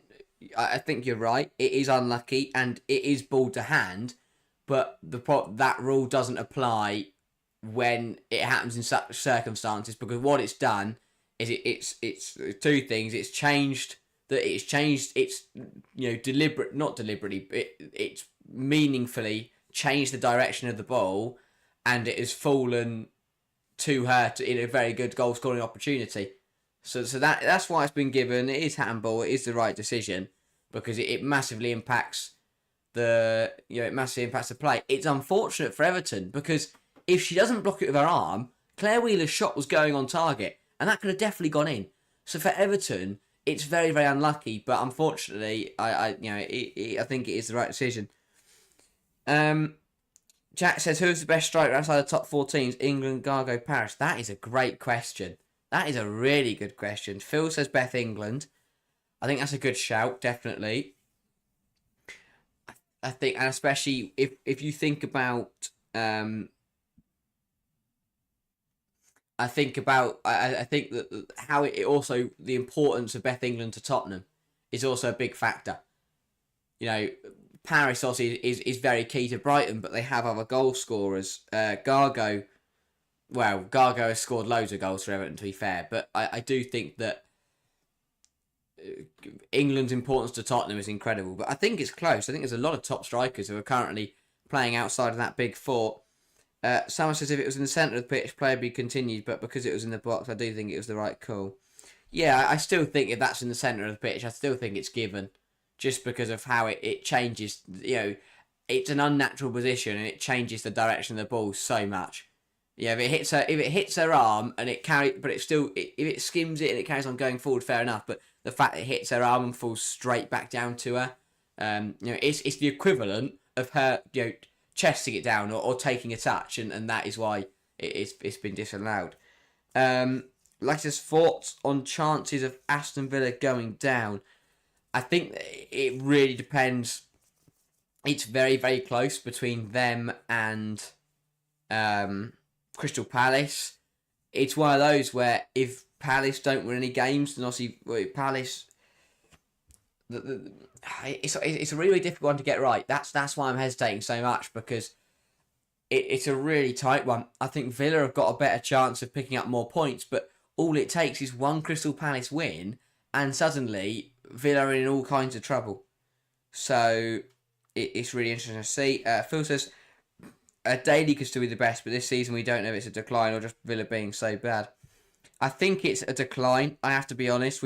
I think it's the reason why we've seen Daly drop deeper into attacking midfield role, because I just don't think she's got it as a number 9 anymore. But yeah, I do think that I think she's still on her day. She can still do a good job. She's still a good finisher, but I just think that pace element that just lacking a little bit to be a dangerous number 9. And I think that when Villa are brought in the players like Gabby Nunes and co, it makes sense to drop her deeper. But yeah, I think that for Villa, a lot of work to do. Who have they got today? Liverpool away. That's a tough one. But again, I don't know. I'm intrigued to see what Liverpool can offer, because they were absolutely battered by Arsenal. But then they were brilliant against United, brilliant against Arsenal in the FA Cup, and were good against Palace. So I think that Liverpool will probably win that football game later, but we'll have to wait. We'll see what happens. That is a 3 o'clock kickoff. Lineups for the 2 o'clock kickoffs will be out soon as well. That is Brighton Man City, I believe, is the 2 o'clock. But yeah, lots of games coming in today. Leicester Tottenham as well at 2:30. That's a big game, because that is going to be a match between who's worse. Probably Tottenham right now, because Leicester have actually proven they're quite good. They've been decent in recent weeks. BBC Boy doing an interview with Matt Johnson, who is United's interim head of women's football. I mean, I'm intrigued to see what he's saying. Don't know why he's an interim head of football. I've never known an interim head of football. Surely he's either the head of football or he's not. He's just doing it temporarily, which is a bit weird. Surely you just get someone for the permanent job, but alas. Big second half though, because I definitely don't think this game is over. Everton still pack a punch on the counter, still look dangerous when they come forwards, and United haven't really tested Everton enough for me. I think they've had some opportunities and they've forced 1 or 2 saves out of Brosnan, but apart from that, they're not putting the kind of pressure that I would have thought they would. Everton are a good defensive side, yes, but I'd expect United to be consistently keeping that pressure on, causing problems and frustrating Everton, but not happening so far. But United, there's a good chance they will up the performance in the second half. They will play better, and the fact they've already got the 1 goal lead will put them in a good position. So it's going to be hard work for Everton to get back in this game, because not only obviously they've got to score, but they've got to avoid conceding again as well. Intrigued to see how it will play out, because yeah, Everton still in this game, but United with the quality, with the lead, they would expect to get a good result and to hold on to something here. But let's see if Everton can start to get Gargo more on the ball, get Payne more on the ball, they can really start to cause problems. Phil says since they canned Ashworth, complete shambles right now in that department. Yeah, that is true. United are a bit of a mess in terms of staff and members and who's doing what. I wouldn't be surprised if it's one of those where he's an interim head of football because he might be spinning more than one plate. It might be one of those where it's a shared job. So I wouldn't be. I mean, someone might know if you're a United fan or you know more about it. Then fair enough. But for me, it seems like he has a job, but he's also the interim head of football until they can sort out their issues. But yeah, United, they've got to get it right. They have to start getting it right off the pitch, because on the pitch, they're playing very, very well. And it will get to the point where if they don't start to get it right at boardroom level, it is going to really let them down on the pitch. Because if they don't start investing and they don't start sorting out that complete mess, then it's really going to hamper their chances of recruitment, and it's really going to hamper their chances of investment. So they've got to start getting it right at boardroom level. But yeah, we hopefully will be kicking off for the second half shortly. Obviously, it is going to end up being slightly later than usual because we played 53 minutes. 53 minutes in that first half. Incredible. Well, apart from the goal, Man United's best chance, Laetitia rattling the crossbar from range. Really good effort for United centre. She just has space to step into and she just steps into it. Good first touch. Let's fly. It's a really good effort. Just not enough dip on it. Not a bad effort. First, I think Everton will struggle. United don't need to commit, so I think Everton will have to play through rather than getting in behind United. Yeah, fair enough. That's a very good point. United have done the hard part now. They've got the goal, so they can just be a bit more conservative. And hopefully there's less litter on the pitch, because honestly, it was dreadful. In that first half, so many different packets and pieces of packaging just flying around rolling around on the grass. I get it's windy, but still, it's not good enough. You don't see this at the top level. Bizet's running in, but she's been tackled by a bag of popcorn. I mean, again, I can see it. There's a packet of Walkers. Like, what is going on? You'd think at half time that they'd take, down the ground stuff, those pitchforks, give them all litter pickers. Because this is, it's a shambles. How can you watch? How can you play top level, highest division football while you've got, Gary Lineker's face rolling around on a packet? Sort it out. People got to stop littering. That's the mate. Yeah, that's the first. To be fair to the ground staff, it's not on them. People should just put their packets in the bin. I mean, how lazy is it that the football you can't be asked to find a bin? You literally just put it in your pocket. You sat in your seat all game. You're not going anywhere.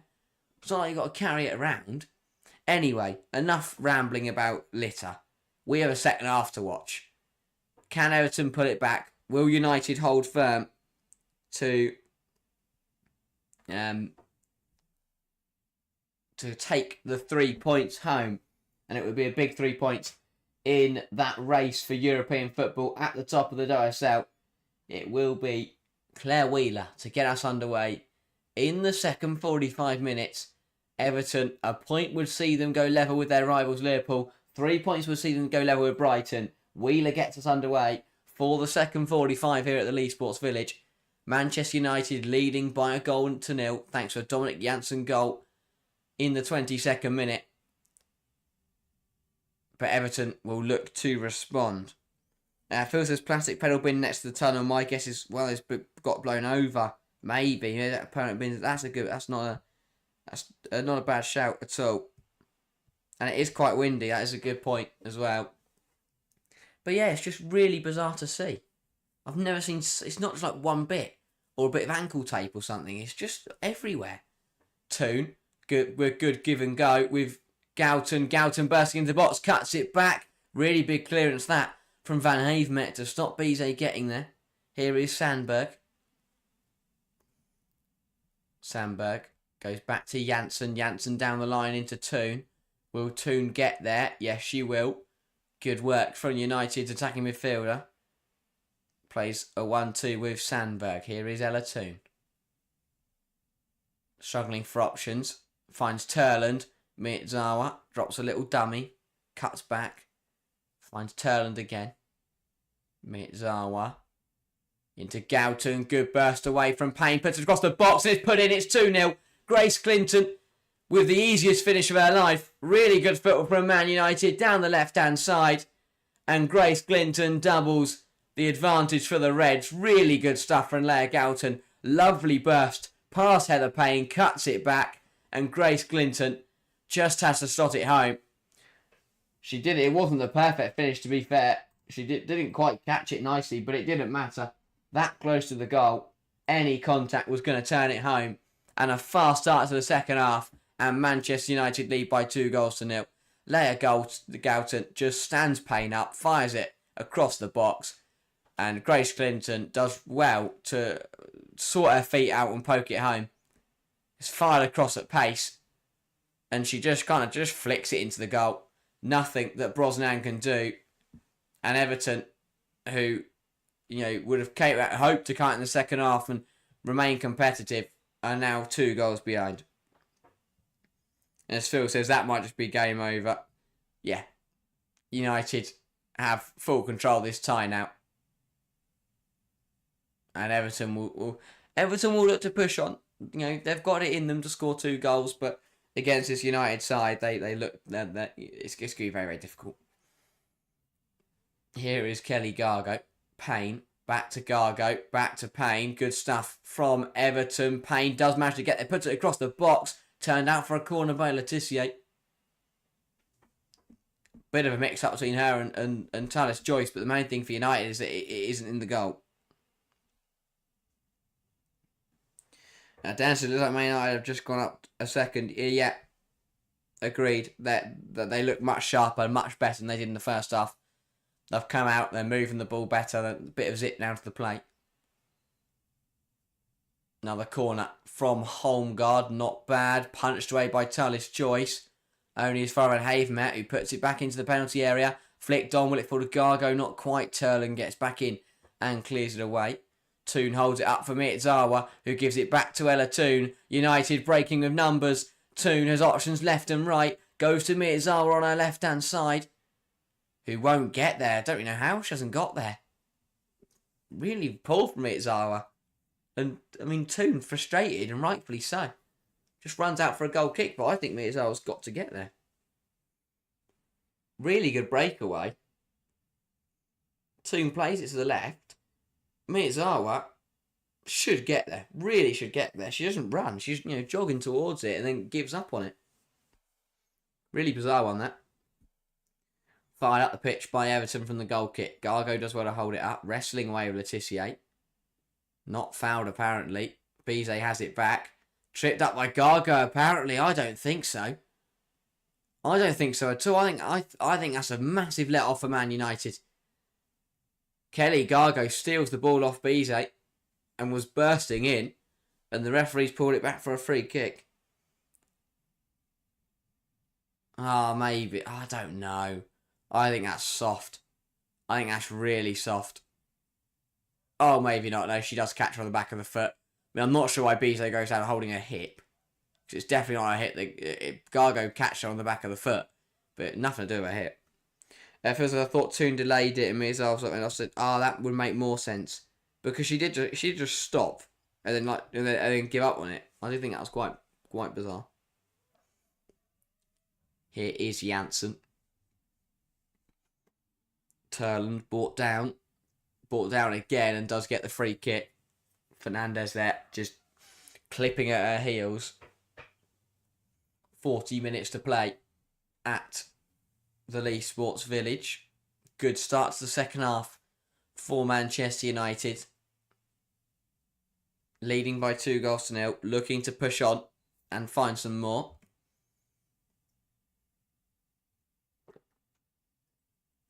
No. Another free kick in a dangerous area for the Reds. Toon and Sandberg over it. You'd expect it to be Toon to be the one to put the ball in. Again, though, after watching Brosnan's error in the first half, United just got to put some pressure on here. Toon over it then. Tries a routine, goes out wide to Bizet. Bizet goes to the byline, tries to put the ball in, blocked by Holmgaard, out for a corner. A third goal for United, you feel, would really, really put this game to bed. Sandberg then over the corner.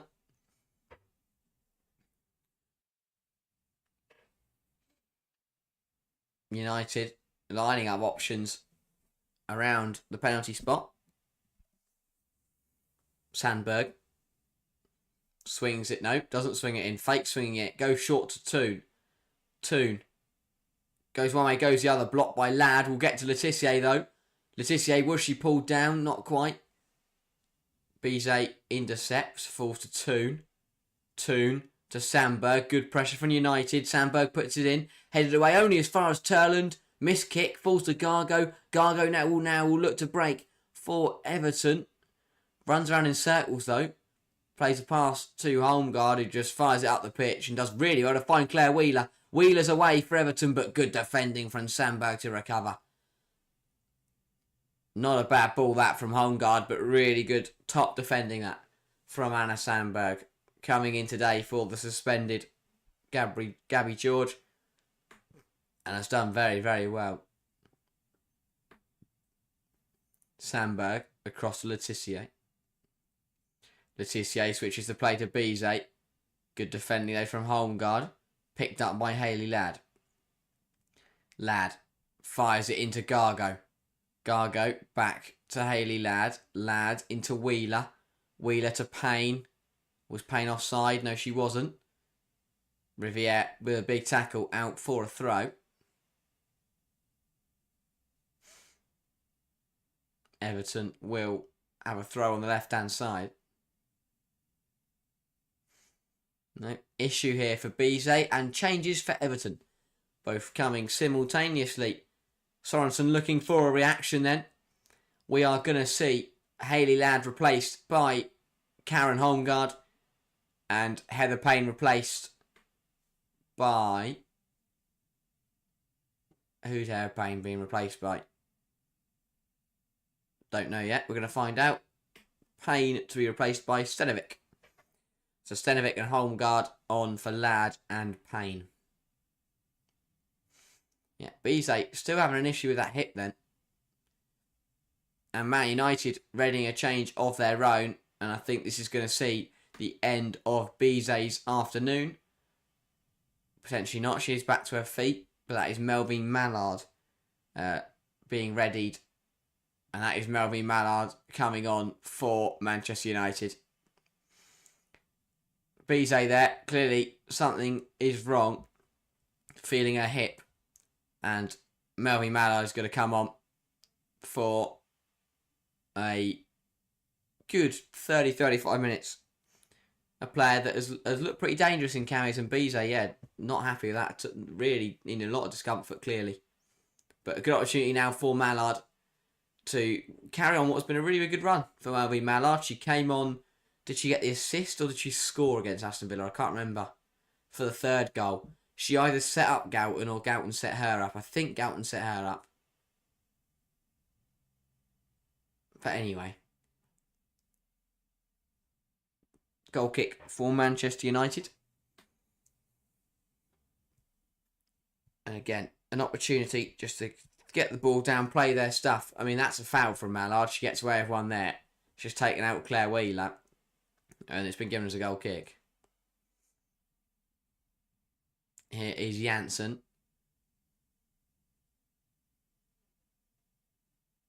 Janssen into Turland. Turland holds it up well. Goes back to Dominique Janssen. Switches the play to Toon. Really nice ball that. Here's Clinton. Does well to hold off the challenge of Stenovic. Riviere bursting into space. Mallard. Miyazawa. Much better from Man United. They're moving this ball really nicely. Janssen. Janssen still going. Janssen from range just over the bar. No one put the pressure on. And Dominic Janssen just kept driving inside. Let's go from range and just over the bar. Just kept coming. Firing wide. And it feels as though that would be a big blow for United. Bizet's injured. Yeah. Has been a top player this season for United. Has contributed massively. Especially with in the assist department. As you say, would be a big miss if she was to be injured. Clinton muscled off by Karen Holmgard, then brings down Holmgard. That will be a Everton free kick. An Everton free kick. Mielda into Payne. Payne to Stenovic. Holmgard goes back to Stenovic. Substitutes. Linking up on the right hand side. Ball fired down the line by Mielda. Falls to Holmgard. He's forced to run backwards and goes to Mielda. Everton just can't get out of this right hand side. They've got to find a way to do so. And Maren Mielda opts now to go back to her goalkeeper. This is really good pressure from United. Everton just can't get out and they finally lose it because they try to go long with it. Really good stuff from Manchester United. That press causing a lot of issues. And now Riviere is coming down the right hand side. Riviere into Mallard. Mallard should have cut it back to Toon. Gets dispossessed by Van Havermet. Gargo muscles off Letitia. And now it's Gargo one-on-one with Janssen. Gargo looks to beat her. Really good from Kelly Gargo. Great drive from the Everton striker. Cuts it back. Snoyce can't get there. Really good stuff from Gargo. Cuts it back and just cuts it behind Snoyce. And Katja Snoyce just couldn't recover. But a really good drive from the Everton number 29. United back on the ball. Switch the play to Riviere. Cut out by Van Havermet. Miyazawa. What a ball from Miyazawa to find out Melvin Mallard. Mallard for United. Running it Fernandez. Cuts inside. Plays it to Turland. Huge tackle by Stenovic to deny Turland. Massive interception. But really good football from Man United. They have turned it up in this second half. Really raised that standard. Here is Stenovic. Into Snoyce. Snoyce into Gargo. Gargo versus Letitia. Good defending from the English centre-half. Just sees Kelly Gargo off that time. Pounced out United by Everton, but that is hooked back towards Tullis Joyce. But United moving the ball better, playing better football now. Deservedly leading by 2 goals, and the way they're playing, I could see them getting a couple more. Letitia lifts it into Mallard. Mallard skipping away but from Sarah Holmgard. Brilliant from Melvin Mallard. The pass, though, isn't quite good enough and can't quite reach Ella Toon. Brosnan to Mielda. Under pressure, under all kinds of pressure. Forced to go long. Everton does pick out Stenovic. Holmgard to Payne. Payne to Van Havermet. Into Karen Holmgard. Fernandez. Good hold up from Snoyce. Gives it across to Stenovic. This is better from Everton. Ball in from Stenovic. Well, she's gone for goal instead, and that's just over the bar.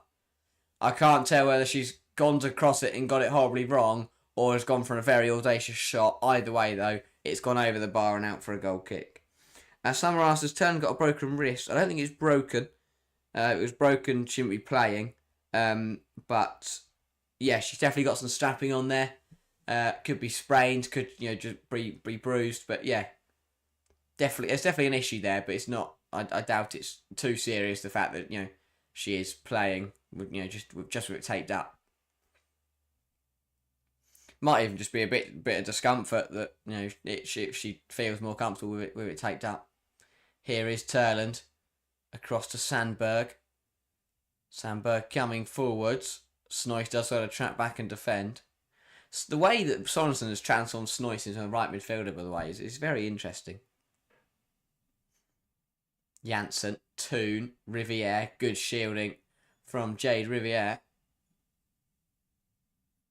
Letitia lifts it into Clinton. Clinton is onside, puts the ball in, dealt with though by Fernandez, out for a United corner.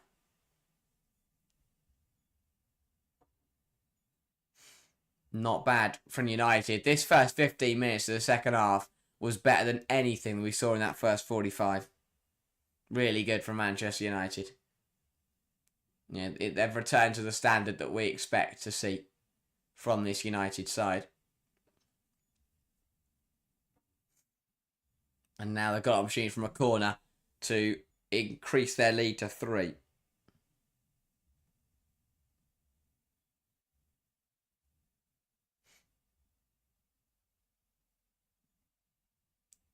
Sandberg over it. Puts the ball in. It's not a bad one. Looking for Mallard, headed away by Fernandez. Picked up by Miyazawa on the edge.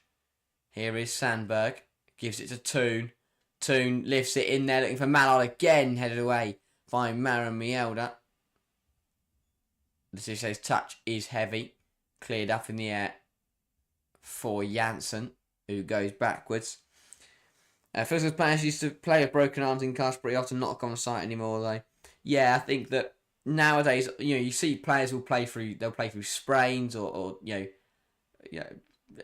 bruised wrists and things like that. But it's rare. It's rare you see someone play through a broken arm or a broken wrist or something like that, or even a fracture. Just because of physicality. Mallard puts it in the box. Not a bad ball, well claimed by Courtney Brosnan.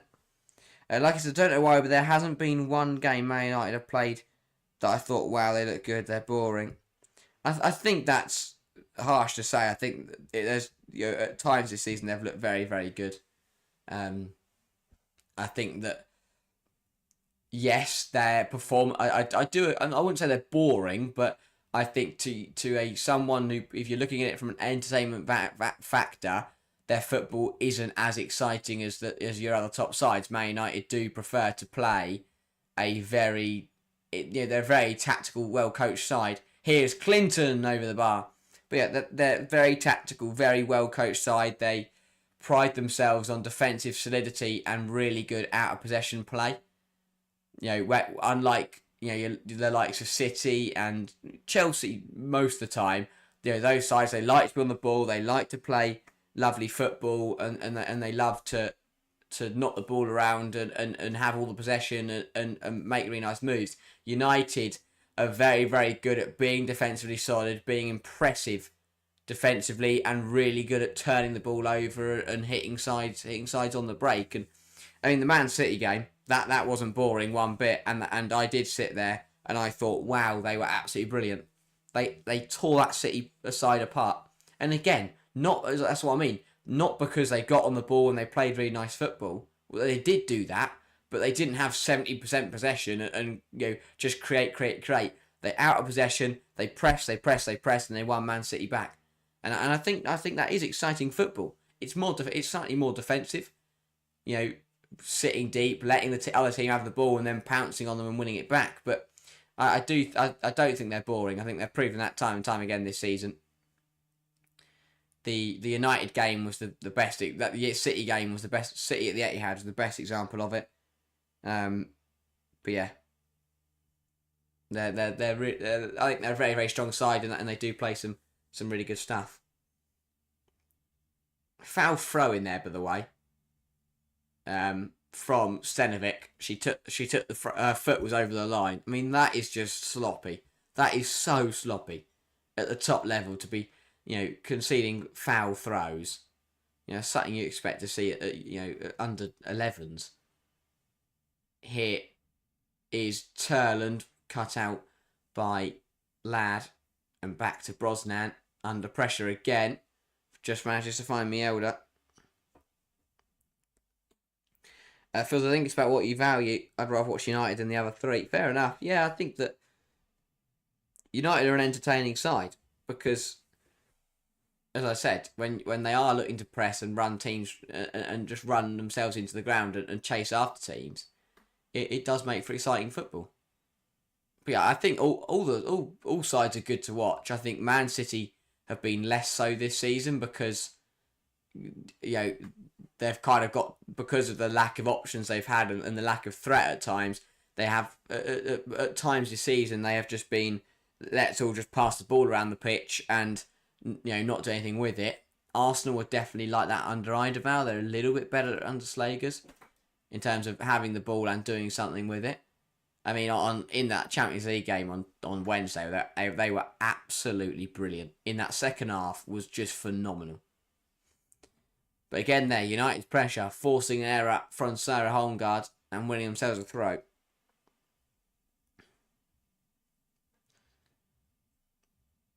Here is Jade Riviere.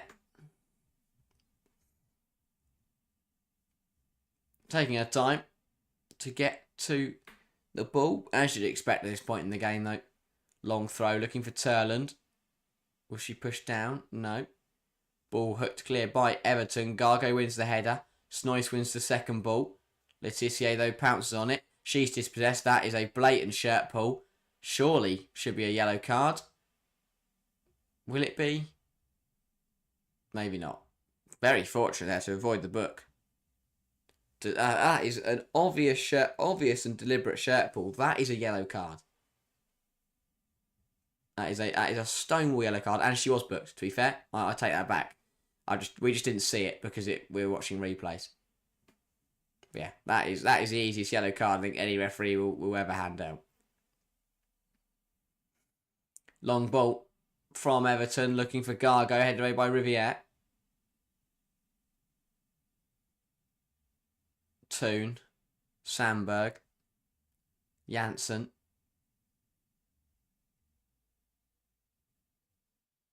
Here is Riviere on the charge, looks to play through Turland, flags up. That is the right decision. Turland just went too early. Everton take it quickly. Here is Fernandez inside.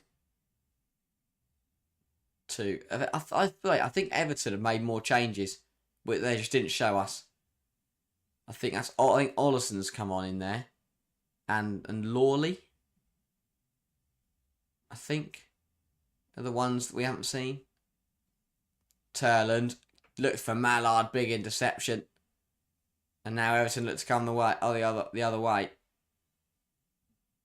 Here is Holmgaard, looks to find Gargo. Flag's going to go out, I think. No, it's not.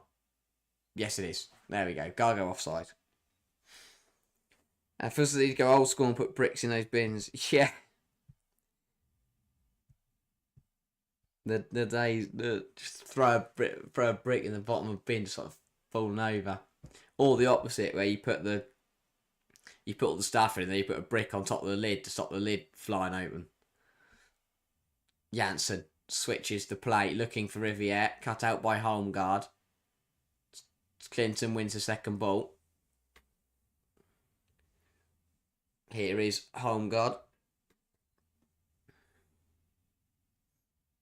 Being hassled into the corner by Mallard. Really good pressure out from Man United throw. Really good stuff from Maui Mallard. I think she's a top player. I think Mallard is Obviously, I mean, don't get me wrong, that front four for United has been brilliant this season, and that's why Mallard hasn't, had as many minutes as potentially, expected. But I do think that Moe Mallard is a top player. Very dangerous and a great bench option. The amount of sides you look at and you question their squad depth, I think that United, you question them as well. But I mean, like today, they've only got 5 outfielders on the pitch. I don't think their backup fullback options are very strong. I mean, obviously this season, because I don't rate Mannion, and obviously Hannah Blundell is pregnant, so I do think they've got a few issues with squad depth. But I do think I think Rachel Williams is okay to cover the weaker games. I think that Mallard is a good player. I think their attacking options are pretty good. Here is Snoice cut out. She'll get it back though. As I say, streaming the Arsenal game. Unfortunately, we aren't. We're not doing any games in the middle. We are doing the last one. We've got Chelsea versus West Ham, which is the last game of the day. So yeah, that'll be a good one.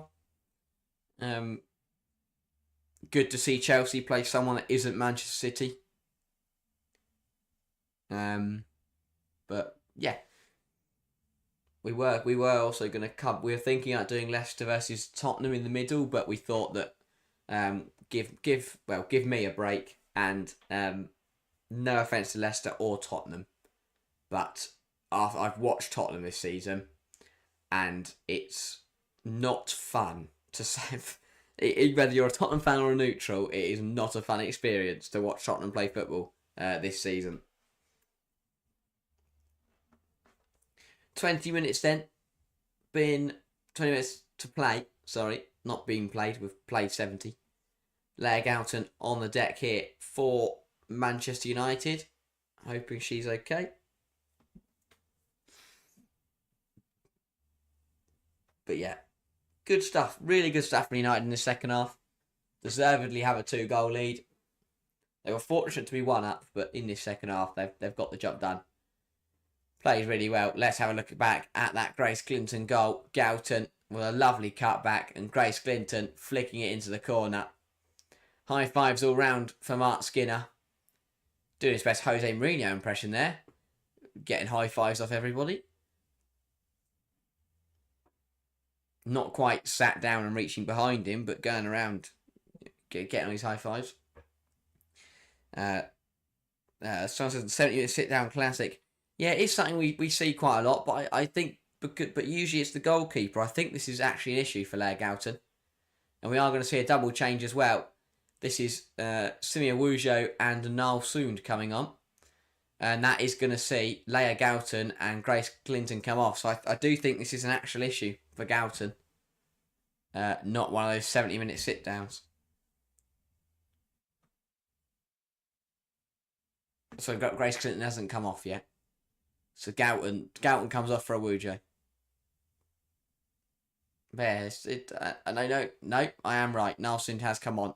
And Grace Clinton has gone off. Double change for Man United then. Bringing on some more defensive players just to see this game out now.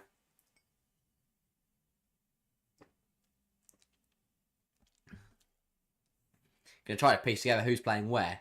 Because I've just put 2 defensive midfielders on the pitch. For a winger and for a midfielder. So you've got a front 3 now. Essentially. Here's Van Havermet. Lawley. Good drive from Lawley. Does have support. Doesn't use it. Ball in. Headed away by Janssen. Gargo dispossessed. Now Turner looks to come the other way. Phil says it saves Talis Joyce for getting her short zone to sit down.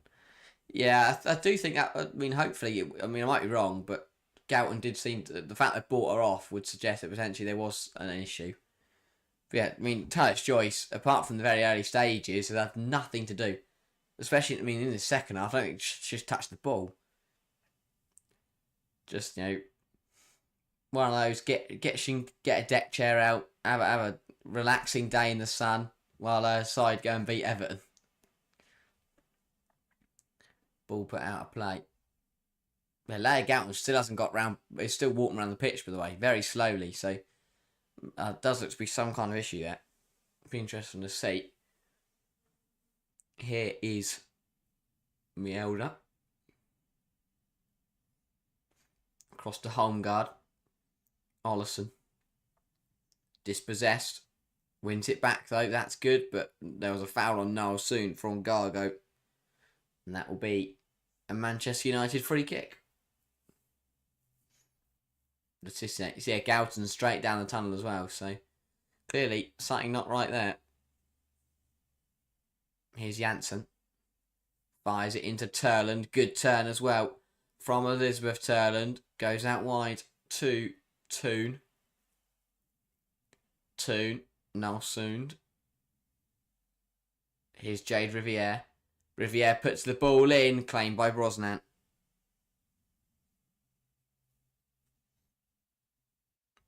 $15. Someone says the lineup for Arsenal. Jenna Niswong is up top with Alessia. What? Surely not. Is that not a Niswong out on the wing? Is Niswong actually up for that? Can't be. She can't be up front. As Phil says, it'll be a front three and she'll be midfield. Yeah, I did think that. I was going to say, if Jenna Niswong was playing up front, I'd be stunned. Here is Katja Snoyce, dispossessed, out for United throw. But no, yeah, that'll be. I haven't seen the team, but I'm guessing she'll play as that left winger. Makes sense to rotate for Arsenal. They had a big game on Wednesday. They're playing Crystal Palace today. Should be a nice win. But Palace have got it all to fight for now. Nothing to lose and it all to fight for. Yes, I think Arsenal will win and it'll probably be pretty comfortable. But Palace have got to make a good go of it.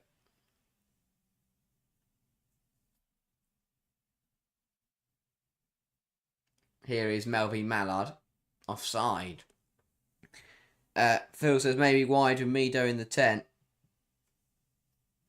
Potentially, I think it's more likely to be midfield 3. And because we know, we have seen, was it the cup game? I think it was the cup game against Bristol City. We saw Niswonger play as midfield 3, or it will be Niswonger left back and McCabe high, but that would surprise me. But yeah, it could be a midfield 3 with Niswonger playing on the left hand side of that midfield 3, depending on what the lineup is. Yeah, I do think it is a massive problem in the women's game is that all the apps that have the lineups before are just wrong. They're always, especially with, I mean, they're usually better with the big sides, but with the smaller sides, they're just so wrong. And I don't get how. But yeah, some of them are just, yeah, they just get like Arsenal. Again, Arsenal aren't going to play a 4-4-2 with Jane and Niswonger up front. Why would, I mean, they might. I mean, if they do, that'd be incredible. But that's just, I just don't see that being correct at all. It's like today, Google, BBC and FootMob all had Van Havermet playing left midfield. Which again, that just wasn't going to happen. It's just really bizarre how wrong it is. Definitely something that needs to be better. Ball in, looking for Turland headed away, and that's in the WSL. When you get to the lower league, or when you get to the cup competitions, and you get a lower league side, or just all over the place. Gargo 1-2 with home guard. Everton have done well to hang in there. United got their second goal and have kind of taken their foot off the gas. They played really well 15 minutes, got their goal, and are just killing it off now. But that's what they're good at. They're really good at seeing results out. Because yeah, I saw that big Van Havermet fly down. Yeah, I mean that'd be brilliant to see. I mean, I'm not sure if it'd be flying, but yeah, I mean I just don't get it. Because it's not even like on a she's ever played there before. Stenovic puts the ball in, looking towards Gargo, heads it upwards. Mirzal clears it. Home guard puts it across the box. No one's there though. And that will go out for a goal kick. Just could have been a throw, but not quite. I think it's because Arsenal on Instagram posted it with the lineup and changed for less. Yes, they probably have to base it on that. I don't know if I said it there. I think if I'm right, Arsenal do it in number order. I think all sides do it in number. They do it in number order. When they do a graphic and they do the names, it's usually in number order. I might be wrong, but I think that's probably what it is. Probably in number order. I can't quite remember all of Arsenal's numbers now. Turner's choice goal kick then, 10 to play at the Leigh Sports Village. Man United are just seeing this game through. Ball in from Turner's choice. Headed away by Van Havermet. Headed back by Mallard. Toon. Falls to Nalsoon. Plays the ball looking to find Turland. Flag is up though. Turland offside. Yeah. Just going to have a look at the I want to see Man City team. So 2 o'clock kickoffs then are, if it loads. So yeah, you got Brighton, Man City, Crystal Palace, Arsenal, and Leicester City versus Tottenham, and Liverpool versus Aston Villa. I didn't realise they're all at 2 o'clock. That's crazy. I thought they were going to stag them a bit more. I thought we'll have a 2:30 and then a 3 o'clock, but no. It is just everyone playing at 2 o'clock. Fair enough. Yeah, just having a look at that. So for Man City, yeah, still I've no idea what that. I mean, again, if you go to the Man City team, right? Apparently, according to all these apps, I've got Hasegawa's playing centre half and Lily Murphy's playing right back.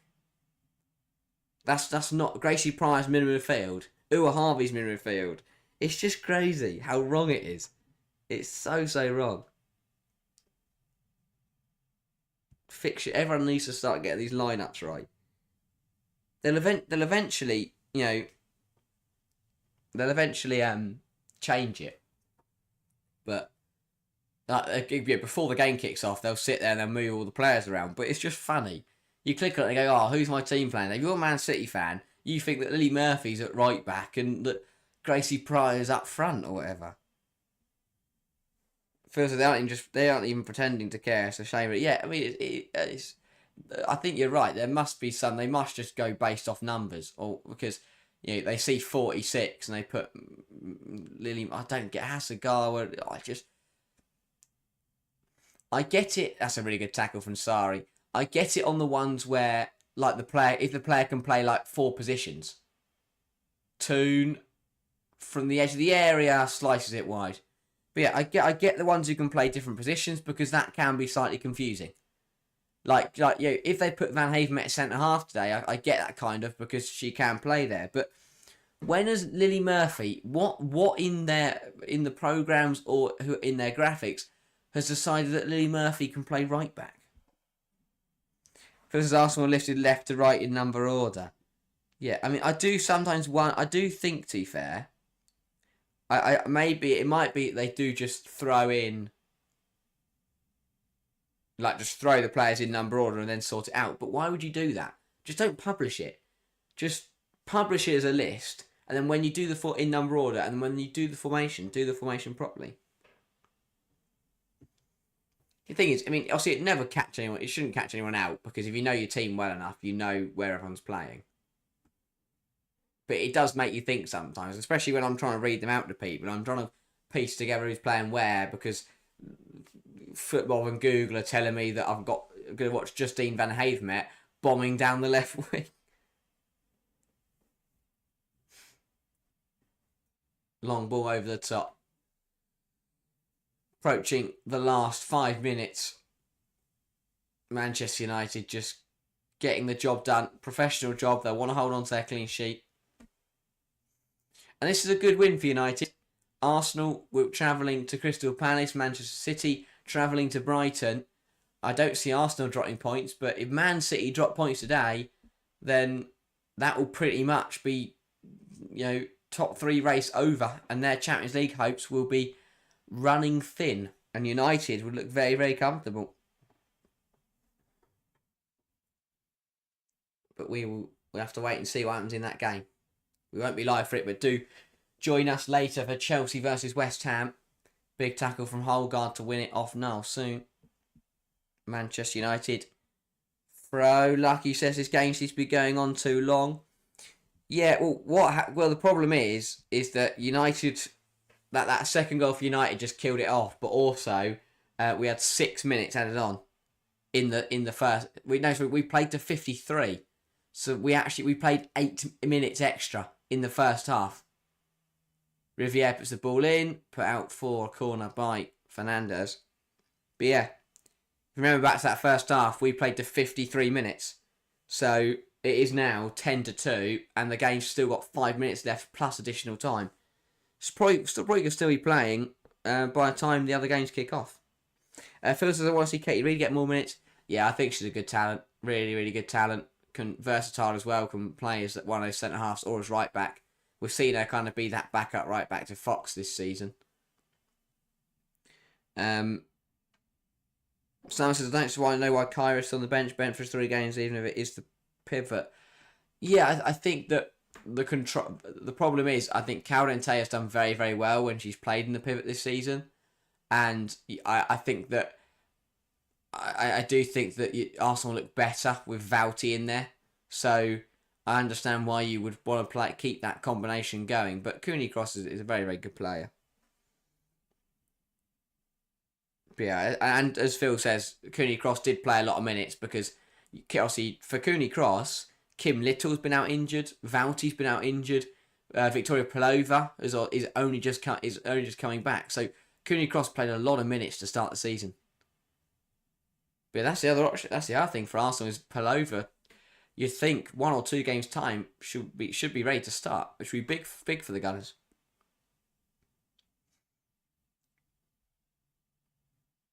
Ball out wide to Null soon. Here, driving through the team, looking to find Turland, cut out by Fernandez. Cleared away by Stenovic, and has won herself a goal kick.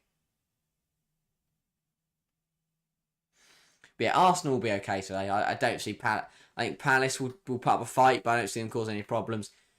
Final 2 changes then for Manchester United. That is Aoife Mannion and Rachel Williams coming on. And they are going to replace Jade Riviere. So yeah, Mannion for Riviere. And then it will be Rachel Williams coming on to replace somebody. I'd guess Elizabeth Turland. But maybe not. Yeah, we know Riviere's coming off. Who's Turland? Yeah, Turland off for Rachel Williams. Like I said, Crystal Palace, nothing to get remotely worried about. I think that I don't think it's remotely worried about. Crystal Palace have got something to fight for now. And I do think they look like a very, very different side under I've forgotten his name now. Leif Smerod. I do think they've looked much better, and that's the thing. Sometimes the relegation sides give you your toughest battles. I mean, they only lost 1-0 to Chelsea in the FA Cup. They've done they do look much, much stronger. Williams chests it down, gives it to Mallard. Big save from Brosnan. Could have been 3-0, but another good save from the Everton goalkeeper. Ball out for a corner. But yeah, I do think that Palace will. I'm not saying I think Arsenal will win, and they could win pretty comfortably. But I do think Palace will put up a decent fight, at least for a portion of the match. When you are in a relegation fight, when there are points when you need to start getting points on the board, that does give you that extra 10%. And I do think, as I said, Smerod is doing a decent job. But again, the quality that Arsenal have should see that game through and end up winning it. Ball into the box, headed away by Fernandez, hooked away by Sari. Ollison Like I said, Chelsea need 8 points of the title. Yeah, it looks like Chelsea will win the league at Liverpool as it stands. If Chelsea are to drop points, then they would win the league at Tottenham. We are going to get an additional 4 minutes in this game.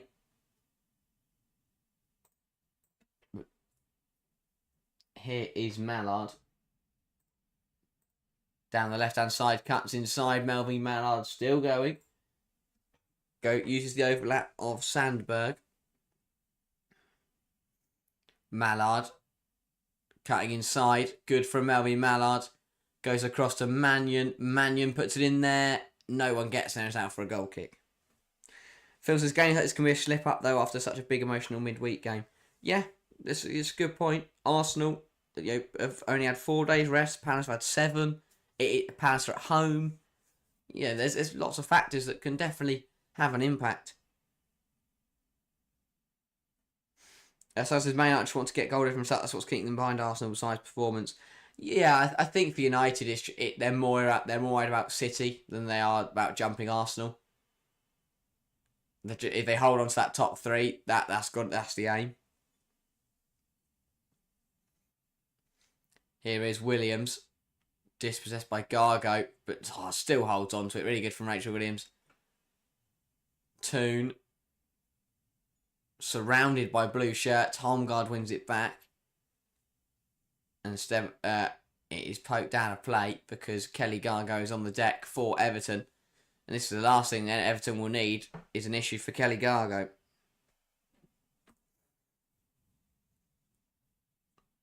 Couple minutes remaining here. Man United, a professional job, a much needed job just to see this result out. Everton tested them in the first 10 minutes, but apart from that, haven't really tested Man United. United were slow to start in the first half. Pounced on a really poor error from Brosnan to go ahead. But in this second half, United have played much, much better, have looked much stronger, have played some really nice football. Lovely link up for the Clinton goal. And just overall, just well played for United in the second half. And since that goal, they've just seen this result out and will should from this position and will take the victory. And a big 3 points. 3 points that momentarily puts them ahead of Arsenal. Obviously, if Arsenal win against Crystal Palace, then Arsenal will go back ahead of them. And it also puts United 3 points further ahead of Manchester City, who again could reclose that gap if they beat Brighton. But Brighton at home this season have been absolutely brilliant. So let's see. Be interesting to see. Obviously, we will be back at 4:15 for Chelsea versus West Ham, and we will not only be covering that game, but we will talk about whatever happens in all of the 2 o'clock kickoffs. So if you want to hear our thoughts on any other games, or you want to come join us for Chelsea West Ham, then do make sure to tune in for that one. Here is Sandberg. Man United looking to end on a high. Mallard cuts inside, has a shot blocked. Falls to Letitia. Janssen puts it in the box. Headed away, kept alive by Nalsund. Hooked away again. Letitia heads it onto Mannion. Here is Nalsund, sends it up the line. Rachel Williams. Back to Miyazawa. Ollerson.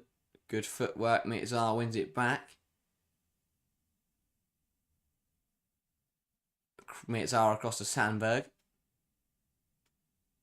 Out wide to Mallard. Mallard, good feet. Gives it to Sandberg. Awujo. Samuel puts it in. Blocked though by Sari. Miyazawa. Mallard, good feet. Dealt with and cleared. Surely that will be that. Phil says, good work, Harry. See you later for the game, everybody. Enjoy the 2 o'clock games. Thank you, Phil. Yes, do make sure to tune in for the last game of what is going to be a very, very good day. And yeah, 4 big games. all coming at 2 o'clock. We'll managed to see how they all play out. But yeah, thank you all for tuning into this one. Man United, a professional job. We're now to the 95th minute. I'm not quite sure why we're still again. Ref we added on 6 and ended up playing 8. And now added on 4 and we played 5. I don't. The ref needs to tell. Someone needs to tell the ref how to add numbers.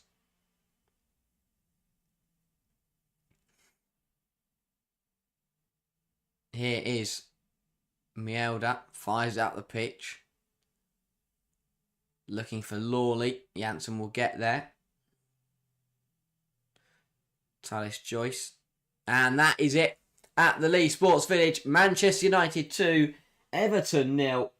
A big 3 points for Mark Skinner's side. A first half. It wasn't the best first half for Manchester United. Pouncing on a glaring error from Courtney Brosnan. But in the second half, they upped the standard, grabbed the second goal, put the game to bed, and take 3 points, which puts them into second in the league momentarily, only 5 off Chelsea, 3 ahead of Arsenal, and a comfortable margin against Man City. But all 3 of those sides are playing later today. 2 of those games, Man City versus Brighton and Crystal Palace versus Arsenal, just kicked off, alongside Liverpool, Aston Villa, and Leicester versus Tottenham. But we will be back later for Chelsea versus West Ham. Make sure to enjoy the 2 o'clock kickoff. It's a brilliant day of WSL action. But yeah, thank you all for tuning into the first game of this weekend. As I said, we'll be back at 4:15 for Chelsea versus West Ham. But that is all for now. Thank you all very much for watching, and we will see you later.